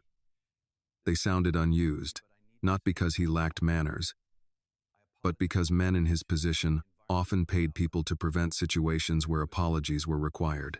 William continued. When you first shouted, I thought you had lost control. When you tore the shirt, I thought you had humiliated me. I did not understand that you were trying to keep me alive. Annie held the edge of the table lightly. You didn't know. No, he said, but I judged you before I listened. That part is on me. Linda lowered her eyes. Paul Donnelly cleared his throat. A few of the others shifted, not from boredom but discomfort. The apology had not been aimed at them, yet several felt its weight. Annie answered carefully, I knew it would look bad. It did, William said. Then his mouth tightened with something close to shame. But looking bad is not the same as being wrong. Detective Brooks watched without interrupting. The doors opened again. Grace Carter entered between the building guard and Officer Ramirez. She wore a dark coat buttoned wrong at the top, as if she had dressed too quickly. Her hair was pulled back, but loose strands framed a face that showed fear before anything else. She scanned the room once, saw police, executives, evidence bags, William Harrington in a borrowed shirt, then found Annie. Baba. Annie moved before she realized it. Grace met her halfway and took her into her arms. Not dramatic, not loud, just firm enough to remind Annie that she had not imagined home. Annie held on for 2 breaths longer than she meant to. I'm okay, Annie said. Grace pulled back and checked her face, shoulders, hands, as if the truth might be hidden there. You said that on the phone. I wanted to see it myself. I know. Grace turned toward Detective Brooks. Ma'am, I'm Grace Carter, Detective Angela Brooks. Your daughter has been helping us with a serious investigation. Grace's eyes moved to Annie. Helping? Yes, ma'am, Brooks said. She may have prevented a homicide tonight. Grace took that in without a sound. Her hand found Annie's and held it. William stepped forward. Mrs. Carter. Grace looked at him. She knew exactly who he was. Most people in Chicago's business pages did, but she did not bend under the name. Mr. Harrington. He paused, perhaps expecting fear, gratitude, apology, something easier than the steady look she gave him. Your daughter saved my life, he said. Grace's fingers tightened around Annie's. Then I thank God she was here. I treated her accusation with doubt. Grace's face did not soften. Most people do when the truth comes from someone they don't expect. That sentence landed so cleanly that no one moved. William accepted it. You're right. Grace looked around the room, taking in the executives who had stared at Annie. The secretary who looked ashamed, the police at the door, the sealed shirt on the table. Did anyone put hands on my daughter? Officer Ramirez answered. No force was used by police. Earlier, building security held her briefly after the incident. We'll include that in the report. Grace looked at Annie. Are you hurt? No, Mom. Did anyone threaten you? Annie hesitated. Grace noticed. Mothers always noticed the half-second before a lie. Annie glanced toward the door where Robert had been taken out. Mr. Langford tried to scare me. He said accusations like this follow people. Grace's jaw set. She turned to William. And he was your right hand? William's face showed the cut of that. Yes. Then maybe the problem wasn't that my daughter spoke too loudly. Maybe the problem was who had been standing close enough to whisper in your ear. Linda looked at Grace with open respect. William did not defend himself. I am beginning to understand that. Detective Brooks stepped in gently. Mrs. Carter, we'll need Annie for a full written statement. You may stay with her. She is not under arrest. She is not being treated as a suspect. She better not be, Grace said. For the first time all night, Annie almost laughed. It came out as a breath. Brooks's mouth twitched, but she stayed professional. Understood. Alan Reed approached William with his phone in hand. Sir, Daniel Cho sent confirmation that the transfer package has been preserved. He also found emails tied to Northline Strategic Services and 2 shell entities linked to Victor Hale's firm. Detectives will need everything. Brooks turned to Alan. Forward nothing casually. Preserve, export, under supervision, document, every step. Alan nodded. We will. William looked at Grace. Mrs. Carter, I know this is a great deal to hear all at once. Grace said, I've had long days before. The answer was plain, but Annie heard the years inside it. Double shifts, overdue bills, bus rides, school meetings, polite smiles from people who mistook exhaustion for weakness. William seemed to hear some of it too. "I would like you and Annie to use my office while the detectives take her statement," he said. "It's quieter." Grace looked at Detective Brooks, not William. "Is that acceptable?" Brooks nodded. "Yes. I'll conduct the statement there." That small choice mattered. Grace had not asked the billionaire for permission. She had asked the officer in charge. Annie stood a little straighter. As they moved toward William's office, one of the senior managers, a woman named Diane Mercer, stepped into Annie's path. Her face was pale. "Annie," she said, "I was one of the people who thought security should remove you." Annie did not know what to say. Diane swallowed. "I'm sorry." Annie nodded once. "Thank you." Diane looked as if she wanted to say more, but Grace's presence stopped her from making the apology about herself. She stepped aside. Inside William's office, the noise of the conference room dimmed. Detective Brooks sat across from Annie and Grace. Recorder placed openly on the desk. "Annie," Brooks said, "we'll go slowly. If you need a break, say so." Grace kept one hand over Annie's. "Tell it straight." Annie nodded. Before Brooks began, William appeared in the doorway, but did not enter. "Mrs. Carter, Miss Carter, I won't interrupt. I only want to say this before the night carries us somewhere else." Grace waited. William looked at Annie. "You had every reason to protect yourself tonight. You chose to protect someone who had not yet earned that from you." Annie's voice was quiet. "You were a person in danger." William absorbed that as if it were a lesson he should have learned years ago. Grace looked at him and said, "That's how I raised her." William nodded. "It shows." Then he stepped back and closed the door, leaving Annie with her mother, the detective, and the truth that had nearly cost her everything before anyone called it brave. Detective Brooks pressed the recorder button and stated the time, date, location, and names in the room. Her voice was steady enough to slow Annie's breathing. "Annie Carter, you understand this is a voluntary statement?" "Yes, ma'am." "You're here with your mother, Grace Carter?" "Yes." "And you understand you can ask for a break?" Annie nodded, then remembered the recorder. "Yes, ma'am." Grace sat beside her, one hand resting near Annie's but not holding it now. That was her way of saying, "I am here, but this is your voice." Brooks opened her notebook. "Tell me again what you heard in the storage room, but this time include exact words if you remember them." Annie looked at the edge of William's desk, then lifted her eyes. Mr. Langford said, "Once Harrington drops, I take interim control by morning." Victor Hale asked if the market would react fast enough. "Mr. Langford said grief makes boards obedient if the paperwork is already waiting." Brooks wrote that down. "Grief makes boards obedient?"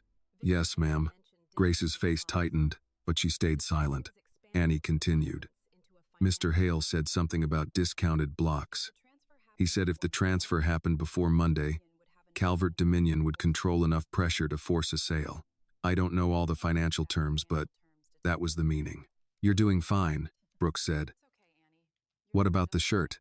Mr. Langford said he would create a reason for Mr. Harrington to change. He said red wine works because no one argues with a stain in a room full of cameras. Then he said the shirt was already placed in Mr. Harrington's private office.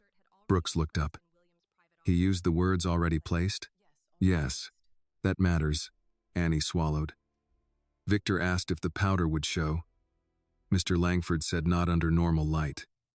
He said, "When the room goes dark, he'll be the only thing worth seeing." Grace breathed out through her nose, slow and controlled. Brooks asked, "And the person with the badge?" Victor said the contractor would come through the service entrance after the lights were cut. Mr. Langford said 10 minutes was more than enough.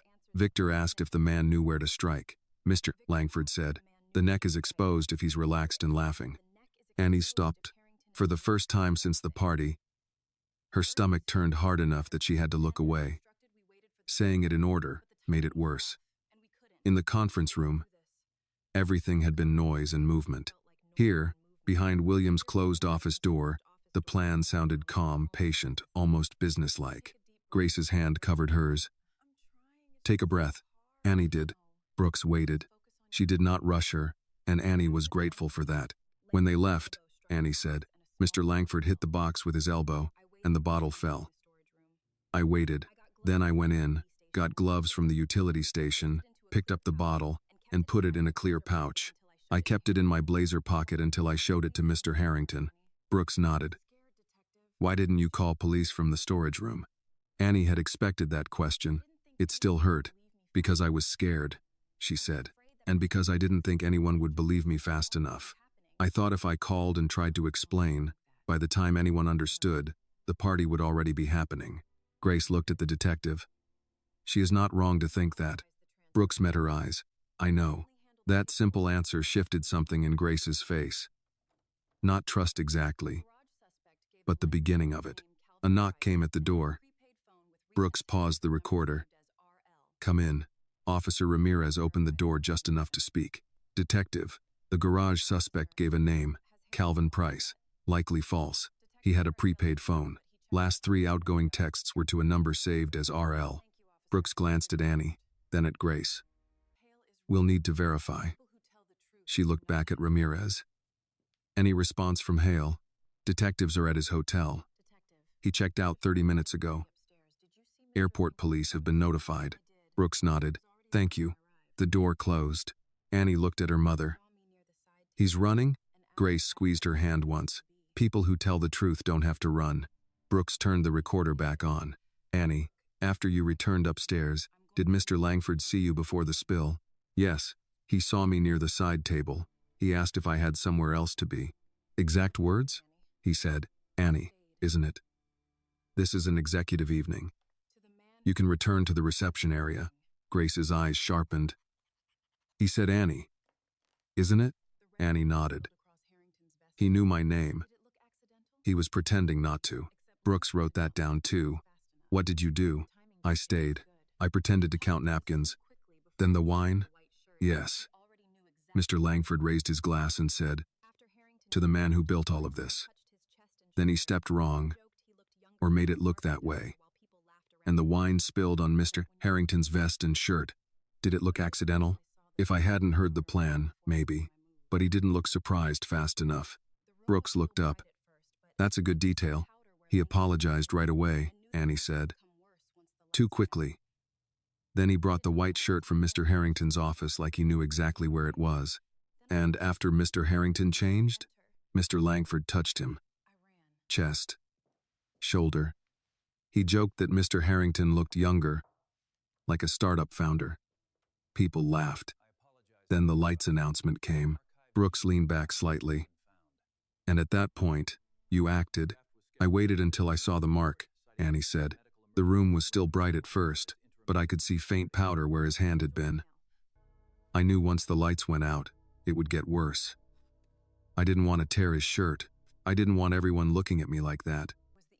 But I saw the service door open. Her voice thinned. I saw the man come in. Grace's hand tightened. Annie pushed through. So I ran.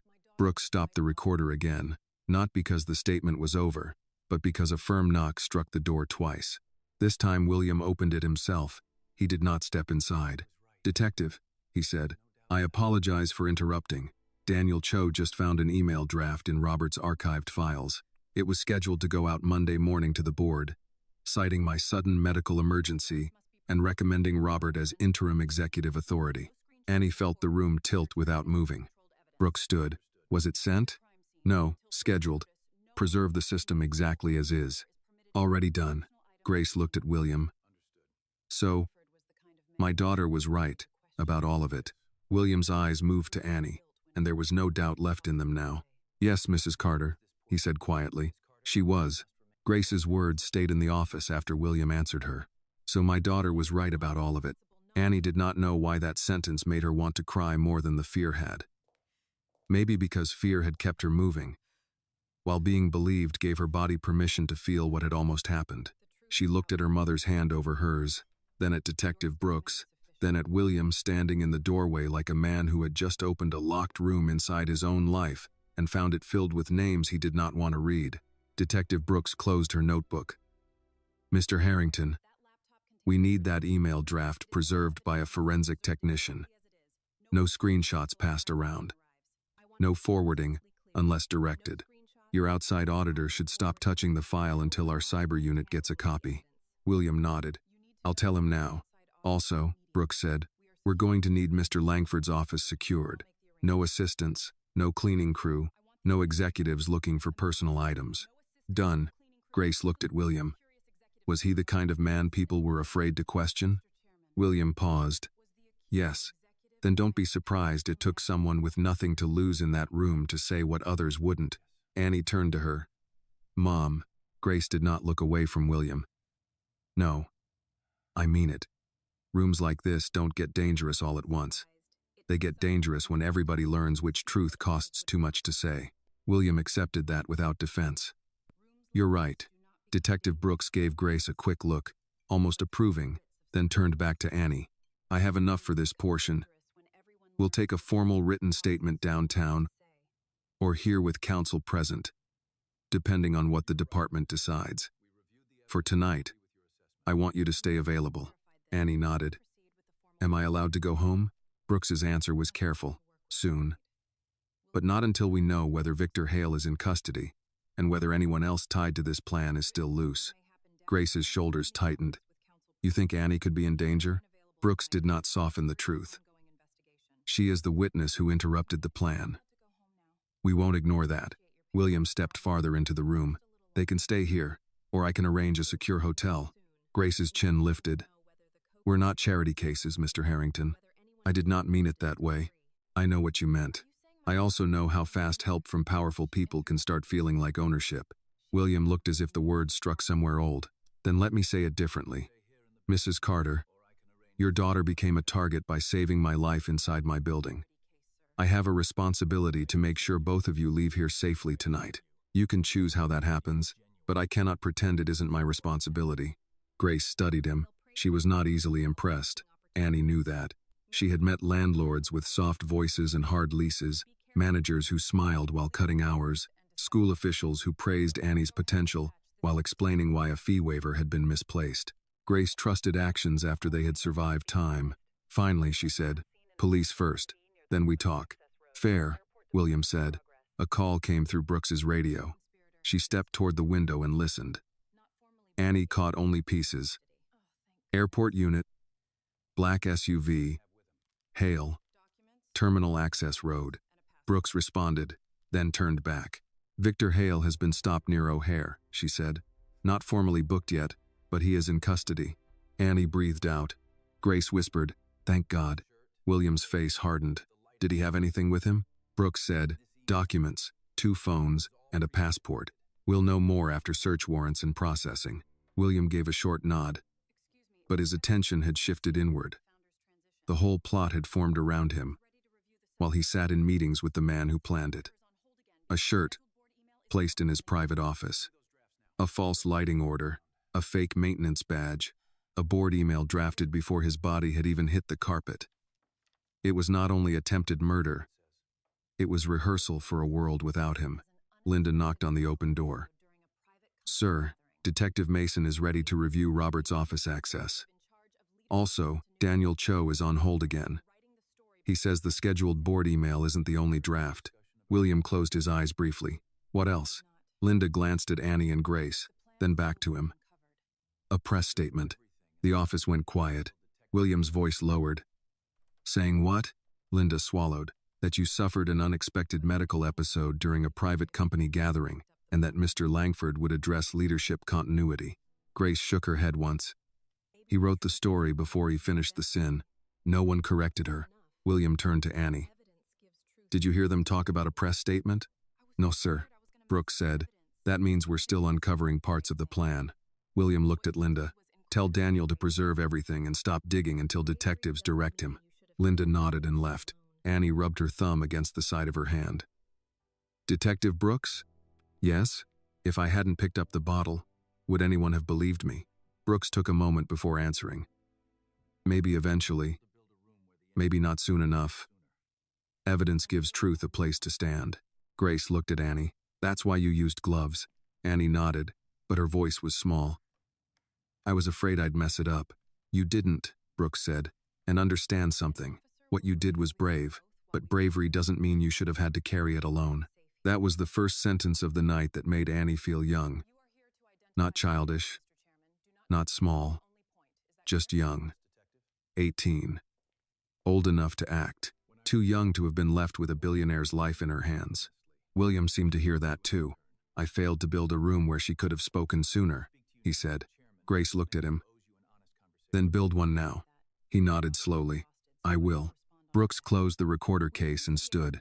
Mrs. Carter, Annie, I'm going to have an officer remain with you while we process the rest of the floor. Mr. Harrington, you need to come with me and Detective Mason to identify items in Robert Langford's office. Don't touch anything, just identify. William turned to Annie before leaving.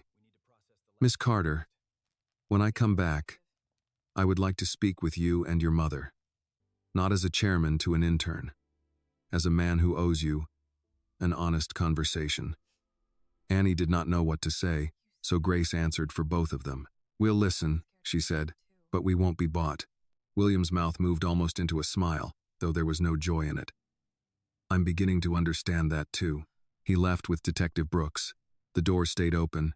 From the conference room came low voices, camera clicks, the shuffle of evidence bags, the quiet machinery of consequences. Grace sat beside Annie and finally allowed herself to hold her daughter's hand fully. You scared me tonight, she said. I scared myself. Grace looked at the glass wall, beyond which men and women in expensive clothes now moved carefully around the truth Annie had dragged into the light. Good, she said. People who never scare themselves usually aren't doing anything hard. Annie leaned closer, not resting, just close enough to feel her mother's sleeve against her arm. After a while, Linda appeared again with 2 paper cups of coffee and a wrapped turkey sandwich from the break room vending cooler. I didn't know if you'd eaten, she said. Grace accepted the sandwich. Thank you. Linda looked at Annie. I should have known your name before tonight. Annie was too tired to make that easy for her. Yes, ma'am. You should have. Linda nodded. I will not forget it again. Grace opened the sandwich, split it in half, and handed one part to Annie. It was cold, plain, and probably overpriced. But Annie took it. Her hands had stopped shaking. Outside William's office, the company that had ignored her was learning to speak carefully around what she had seen. Inside, Annie ate beside her mother and waited for the next part of the truth to arrive. William returned 40 minutes later with Detective Brooks, Detective Mason, and Alan Reed.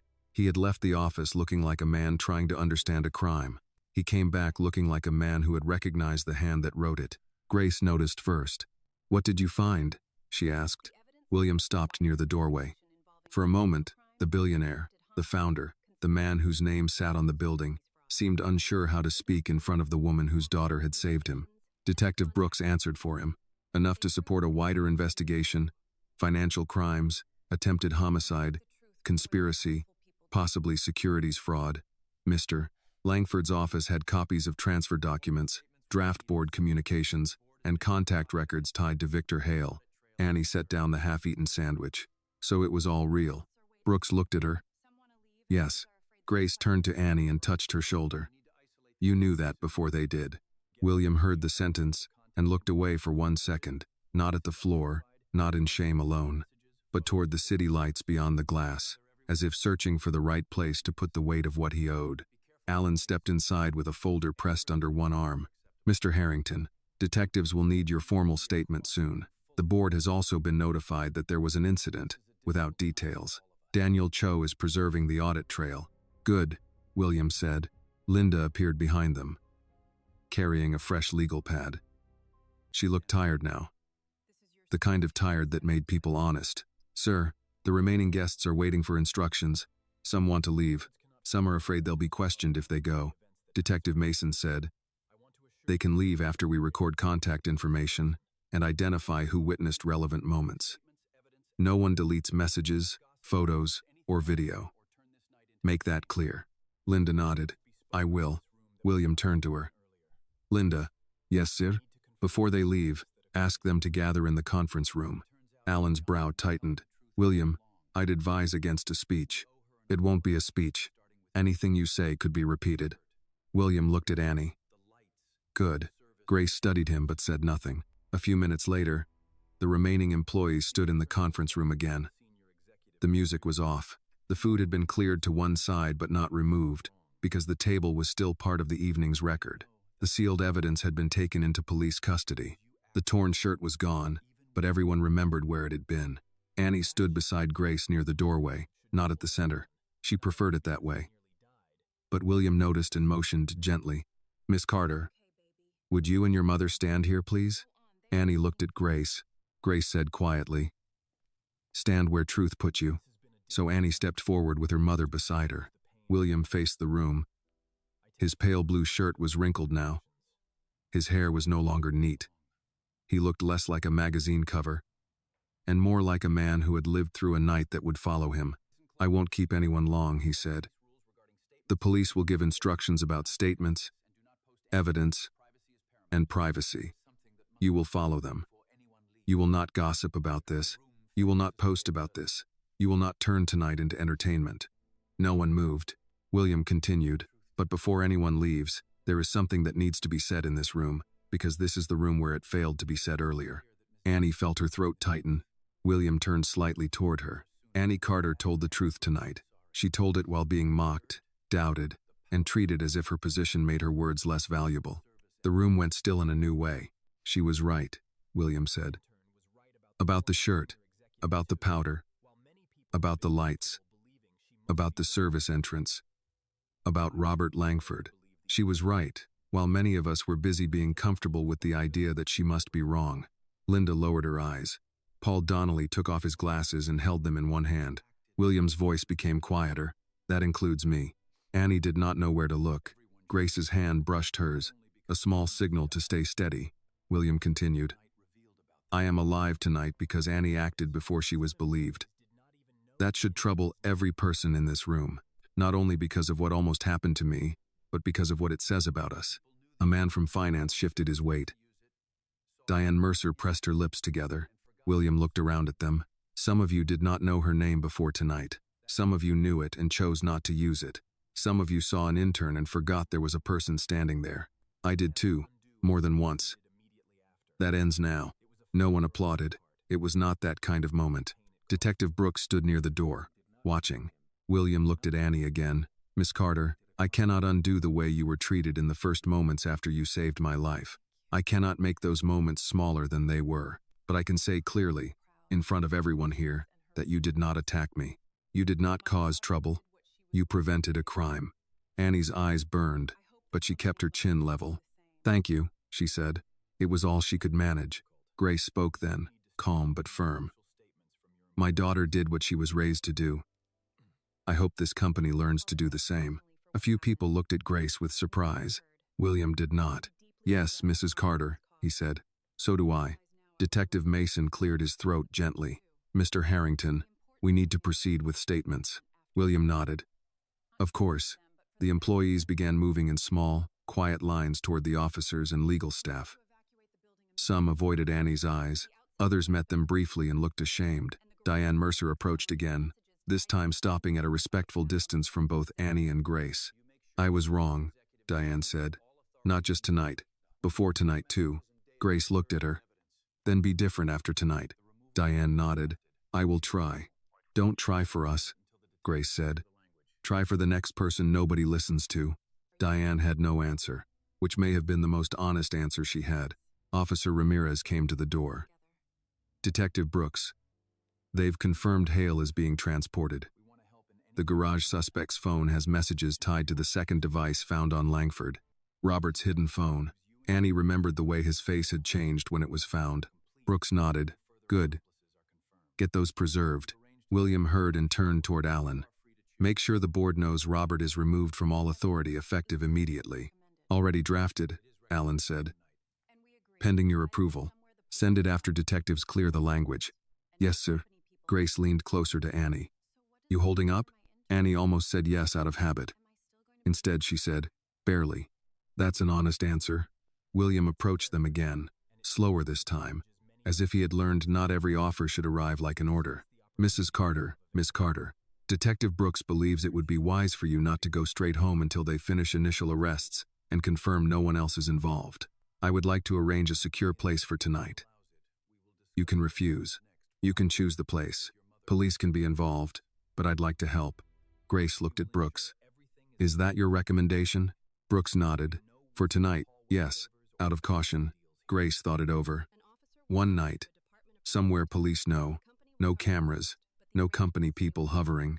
William nodded. "Done." Annie looked at him. "Sir?" "Yes?" "What happens to my internship?" Grace gave her a look that said now, but William did not smile. He understood the question. For Annie, rent, tuition, references, and opportunity were not abstract matters. They were the fragile bridge she had been walking before the night exploded. "Your internship is not ending because you told the truth," he said. "Not tonight.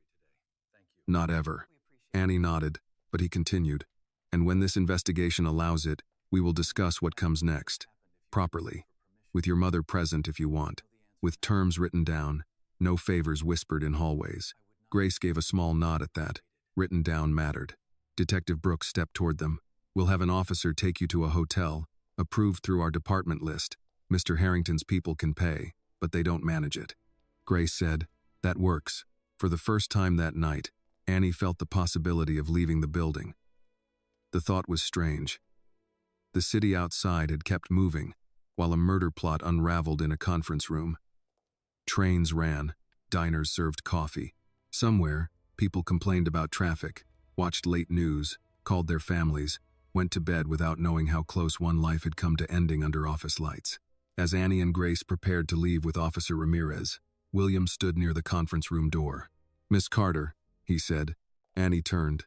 "You asked earlier what would have happened if you waited for permission," he said. "I know the answer now." Annie waited. William's voice lowered. "I would not be standing here." Grace touched Annie's back, guiding her toward the hall. Annie did not answer because there was nothing more to prove in that room. Not tonight. Not after the evidence, the arrests, the apology, and the silence of people who had finally run out of reasons not to believe her. She walked out beside her mother, past the locked elevators and the guards who now stepped aside for her. Carrying only her phone, her coat, and the knowledge that truth had survived the room that tried to bury it. Officer Ramirez walked Annie and Grace through a side hallway instead of the main reception area. The party guests were still being questioned, and the elevators had been taken over by police and building security. The hallway felt different now. Earlier, Annie had moved through it as an intern, careful not to block anyone important. Now guards stepped aside and held doors open without being asked. That should have felt good. It did not. Grace noticed. "Keep walking, baby." "I am." "No, you're thinking." Annie glanced at her mother. "How can you tell?" "Because you walk slower when your mind is trying to outrun your feet." Officer Ramirez gave a small smile but kept her eyes on the corridor ahead. At the service elevator, Annie looked back once. Through the glass wall at the end of the hall, she could still see part of the conference room. Detectives moved around the table. Linda was speaking to Alan Reed. William stood alone near the doorway, one hand on his phone, no longer surrounded by people waiting to please him. For a moment, he looked less powerful than tired. The elevator doors opened. Grace stepped in first, then Annie. Ramirez pressed the garage level. The ride down was quiet except for the hum of the elevator and the soft crackle of the officer's radio. Annie finally said, "Mom, did I ruin my life?" Grace turned to her. "No, you don't know that. I know enough. What if people say I attacked him?" "People say many things when the truth embarrasses them." Annie looked at the metal doors. He was standing there with no shirt. Everyone saw. Grace's voice stayed calm. "And he is alive to be embarrassed." Officer Ramirez looked over. "Your mother is right." Grace nodded once, accepting the support without needing it. In the garage, a patrol car waited near the private exit. Chicago's cold night air rushed in when the door opened. Annie pulled her coat tighter. Her hands still smelled faintly of office soap and the plastic pouch she had held too long. As they got into the back of the patrol car, Grace leaned close. "Listen to me. Shame is a tool people use when they can't defeat the truth. Don't pick it up for them." Annie held that sentence while the car pulled out of the garage. The hotel was only 15 minutes away. One of those business hotels near the river where the lobby had quiet lighting, framed city photographs, and a man at the desk who straightened when he saw the officer. Ramirez handled the arrangements without mentioning details. William's company paid, but the room was listed through a police-approved security note. Grace insisted on reading the registration before signing anything. Annie stood beside her, too tired to be embarrassed. Upstairs, the room had 2 queen beds, a desk, a coffee maker, and a view of another building. Grace checked the lock, the connecting door, the curtains, and the hallway through the peephole. Only then did she take off her coat. Annie sat on the edge of one bed. "I'm not going to sleep." "Probably not," Grace said. "But you're going to rest." "I keep hearing the shirt rip." Grace sat beside her. "I keep hearing you say the police were there." Annie leaned against her mother's shoulder. She had held herself together in front of William, Linda, detectives, executives, guards, and people who had once forgotten her name. Now, in a quiet hotel room with her mother beside her, the strength left her all at once. She cried without making much sound. Grace let her. After a while, Annie whispered, "I was so scared.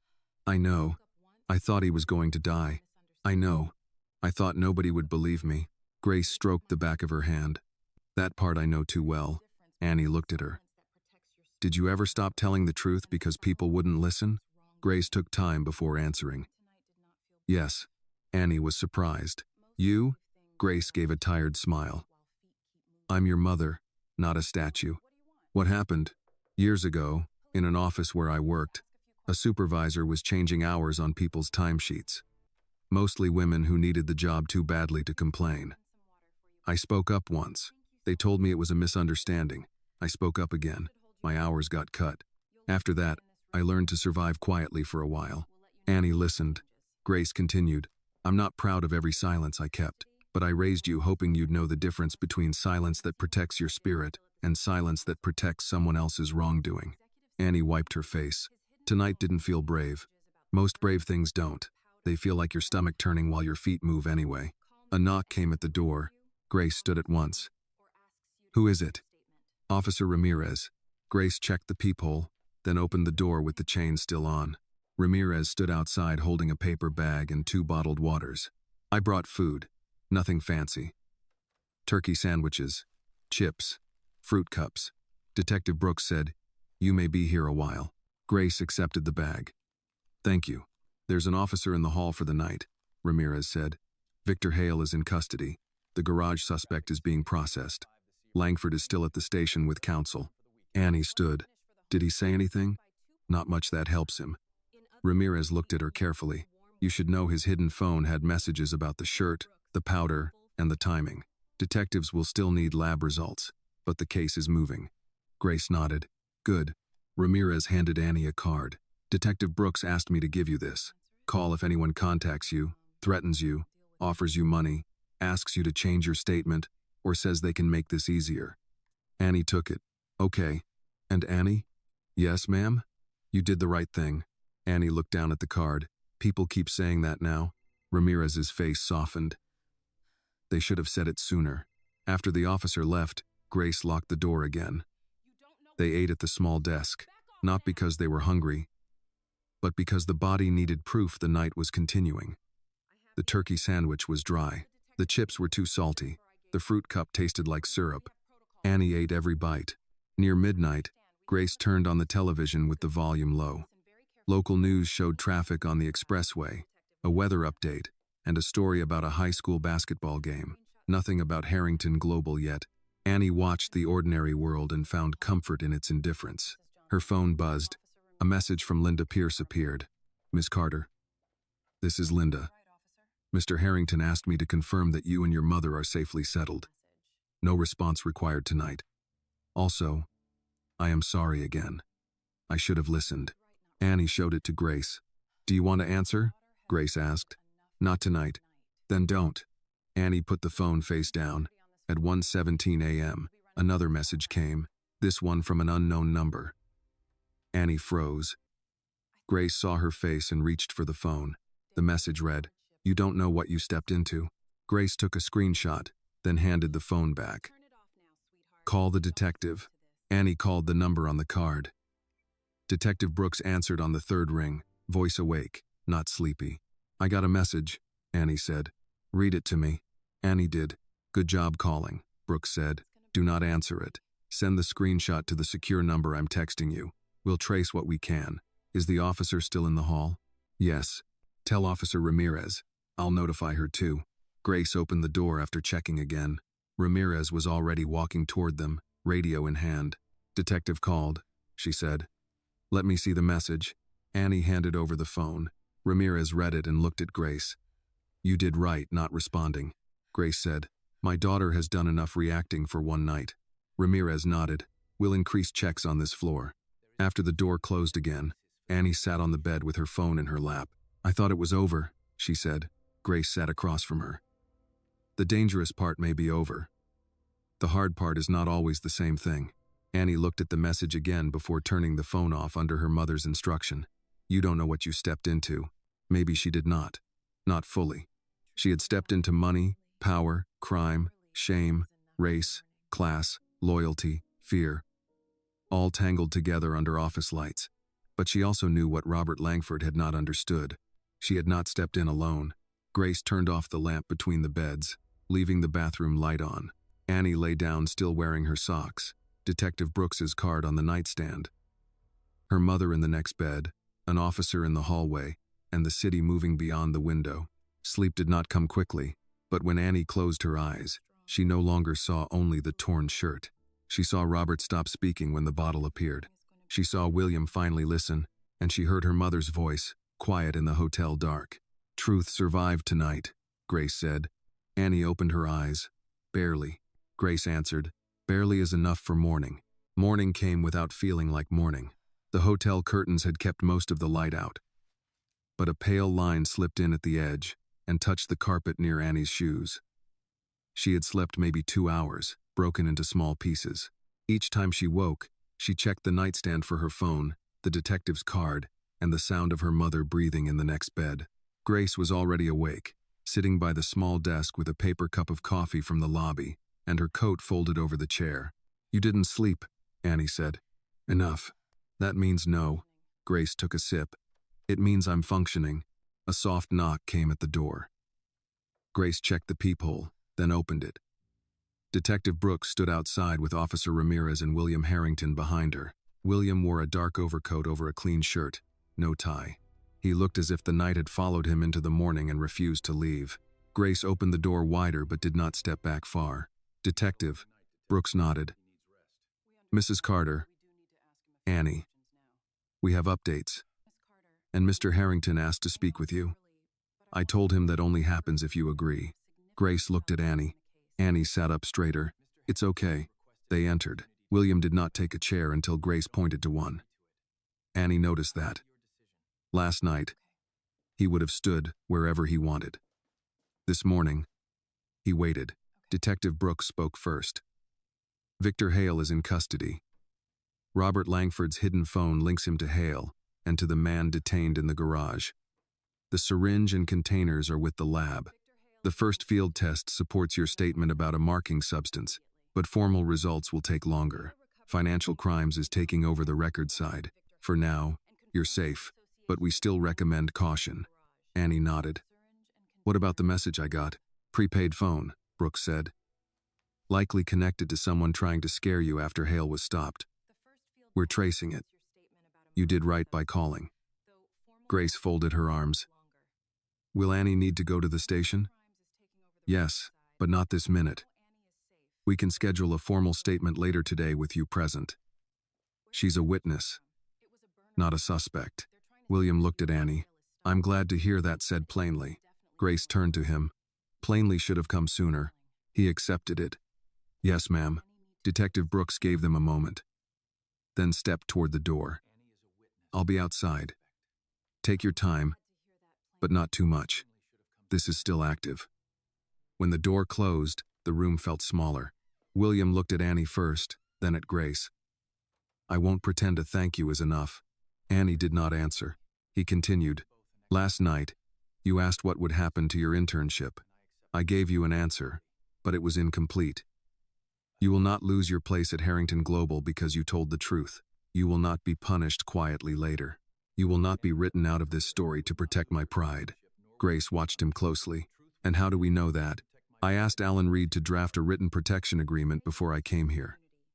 No non-disclosure forced on Annie. No retaliation. No change to her educational recommendation. No damage to her personnel record. Detective Brooks has a copy. You can have your own lawyer review it before signing anything. Grace's expression shifted a little. Not trust yet, but attention. William turned to Annie. I also want to offer you a paid position when your internship term ends. Not a title you haven't earned. Not a promotion meant to make me feel generous. A real path. Executive development. Tuition support if you choose college. Mentorship. Salary. Benefits. And written performance standards. If you meet them, you move up. If you don't want it, you can walk away with my recommendation and no strings. Annie looked at her mother. Grace did not speak for her. That mattered. Annie asked, why? William seemed surprised by the question. Because you saved my life. That's not a business reason. No, he said, it's not. Then what happens when everyone stops feeling grateful? William sat with that. Then the paper matters. The structure matters. The people assigned to oversee it matter. And my word has to become more than a feeling I had the morning after surviving something. Grace nodded once. Better answer. William almost smiled. I'm learning. Annie looked at her hands. I don't want people saying I got a job because I ripped your shirt off. You didn't rip my shirt off to get a job. They'll still say it. Yes, William said. Some will. People who need to make courage look small usually find a way. Grace looked at him. That sounds like something you learned overnight. It is. Annie met his eyes. I want to earn it. I know, he said. That's why I'm offering a path, not a crown. For the first time, Annie allowed herself to breathe without bracing for the next blow. William reached into his coat pocket and took out a small plastic badge holder. He placed it on the desk, not in Annie's hand. Inside was her intern badge from the night before. The lanyard was bent, the plastic scratched from when she had run through the party. Linda found this on the conference room carpet after you left, he said. She thought you might want it. Annie picked it up. Her name, Annie Carter, was printed in black letters beneath the word intern. Yesterday, that word had felt like a limit. This morning, it felt like evidence too. William stood. There will be reporters. There will be lawyers. There will be people who try to turn you into a symbol before they treat you as a person. Don't let them. You decide how much of yourself you give this. Grace said, we will. He looked at Grace. Mrs. Carter, you raised someone I did not know how to see. Grace's voice stayed steady. Then don't make that mistake with the next one. I won't. A year later, Annie stood again in the same conference room at Harrington Global. But the room was different because the people inside it were different. Some had left after the investigation. Some had been fired. Some had stayed and learned to speak more carefully, listen sooner, and use names instead of titles when a name was available. Robert Lummergood had pleaded guilty to financial crimes and conspiracy after Victor Hale's testimony turned against him. The man from the garage received his own sentence. The trial headlines had been ugly for a while, then the world moved on, as it always does. But inside Harrington Global, the night did not become a rumor. William made sure of that. There was now an employee witness policy named without Annie's name, because she had asked for that. There was a paid internship program for students who could not afford unpaid work. There was a rule that every safety report, no matter who filed it, had to be reviewed by 2 departments. There were cameras in places people had once assumed did not matter. More importantly, there were people being heard in rooms that used to confuse silence with order. Annie's new badge no longer said intern. It read, Annie Carter, Executive Development Associate. She had earned the title slowly, through early mornings, finance classes, compliance training, long meetings, mistakes, corrections, and more reading than she thought one human brain could hold. William had kept his promise, but he had not made the work easy. Annie respected him more for that. At a small orientation for new interns, William stood beside her near the front of the room. He did not tell the whole story. He did not describe the shirt, the powder, or the fear. He only said, "This company learned a hard lesson from someone young enough that many people thought she could be ignored." Courage does not ask for rank before it enters a room. Annie looked at the new interns. Some were nervous. Some wore thrift store blazers. Some held notebooks too tightly. One young woman near the back kept touching her badge as if checking whether she was allowed to be there. Annie understood that gesture. After the meeting, William walked with her toward the windows. "You did well," he said. "You say that like I gave the speech." "You didn't have to." Annie smiled a little. "Mom says the same thing. How is Grace?" "Still suspicious of you." "Good," William said. "Keeps me honest." Annie laughed, and this time there was no fear in it.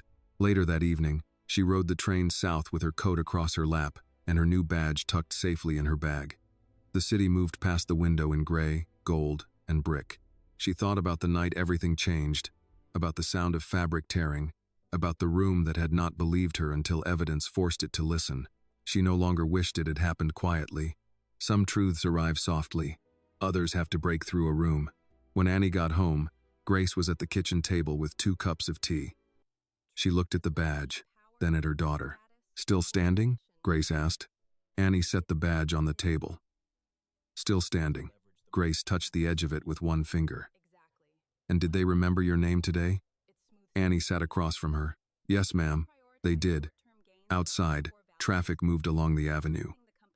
Somewhere downtown, office lights burned late in towers, where people still mistook power for wisdom and quiet for consent.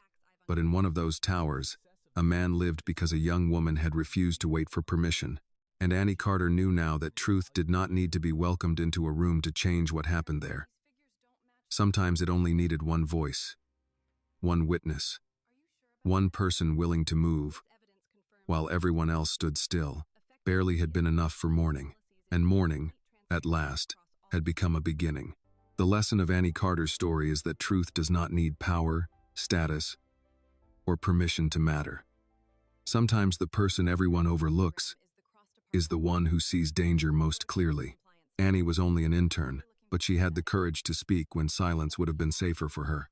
Her story reminds us to listen before we judge, to respect people no matter their position, and to understand that doing the right thing may feel frightening in the moment, but it can save a life, expose injustice, and change an entire future. This video is a work of fiction created with the assistance of artificial intelligence. All characters, events, and situations are not real and do not represent any actual people or true stories. The content is intended for storytelling and emotional illustration only.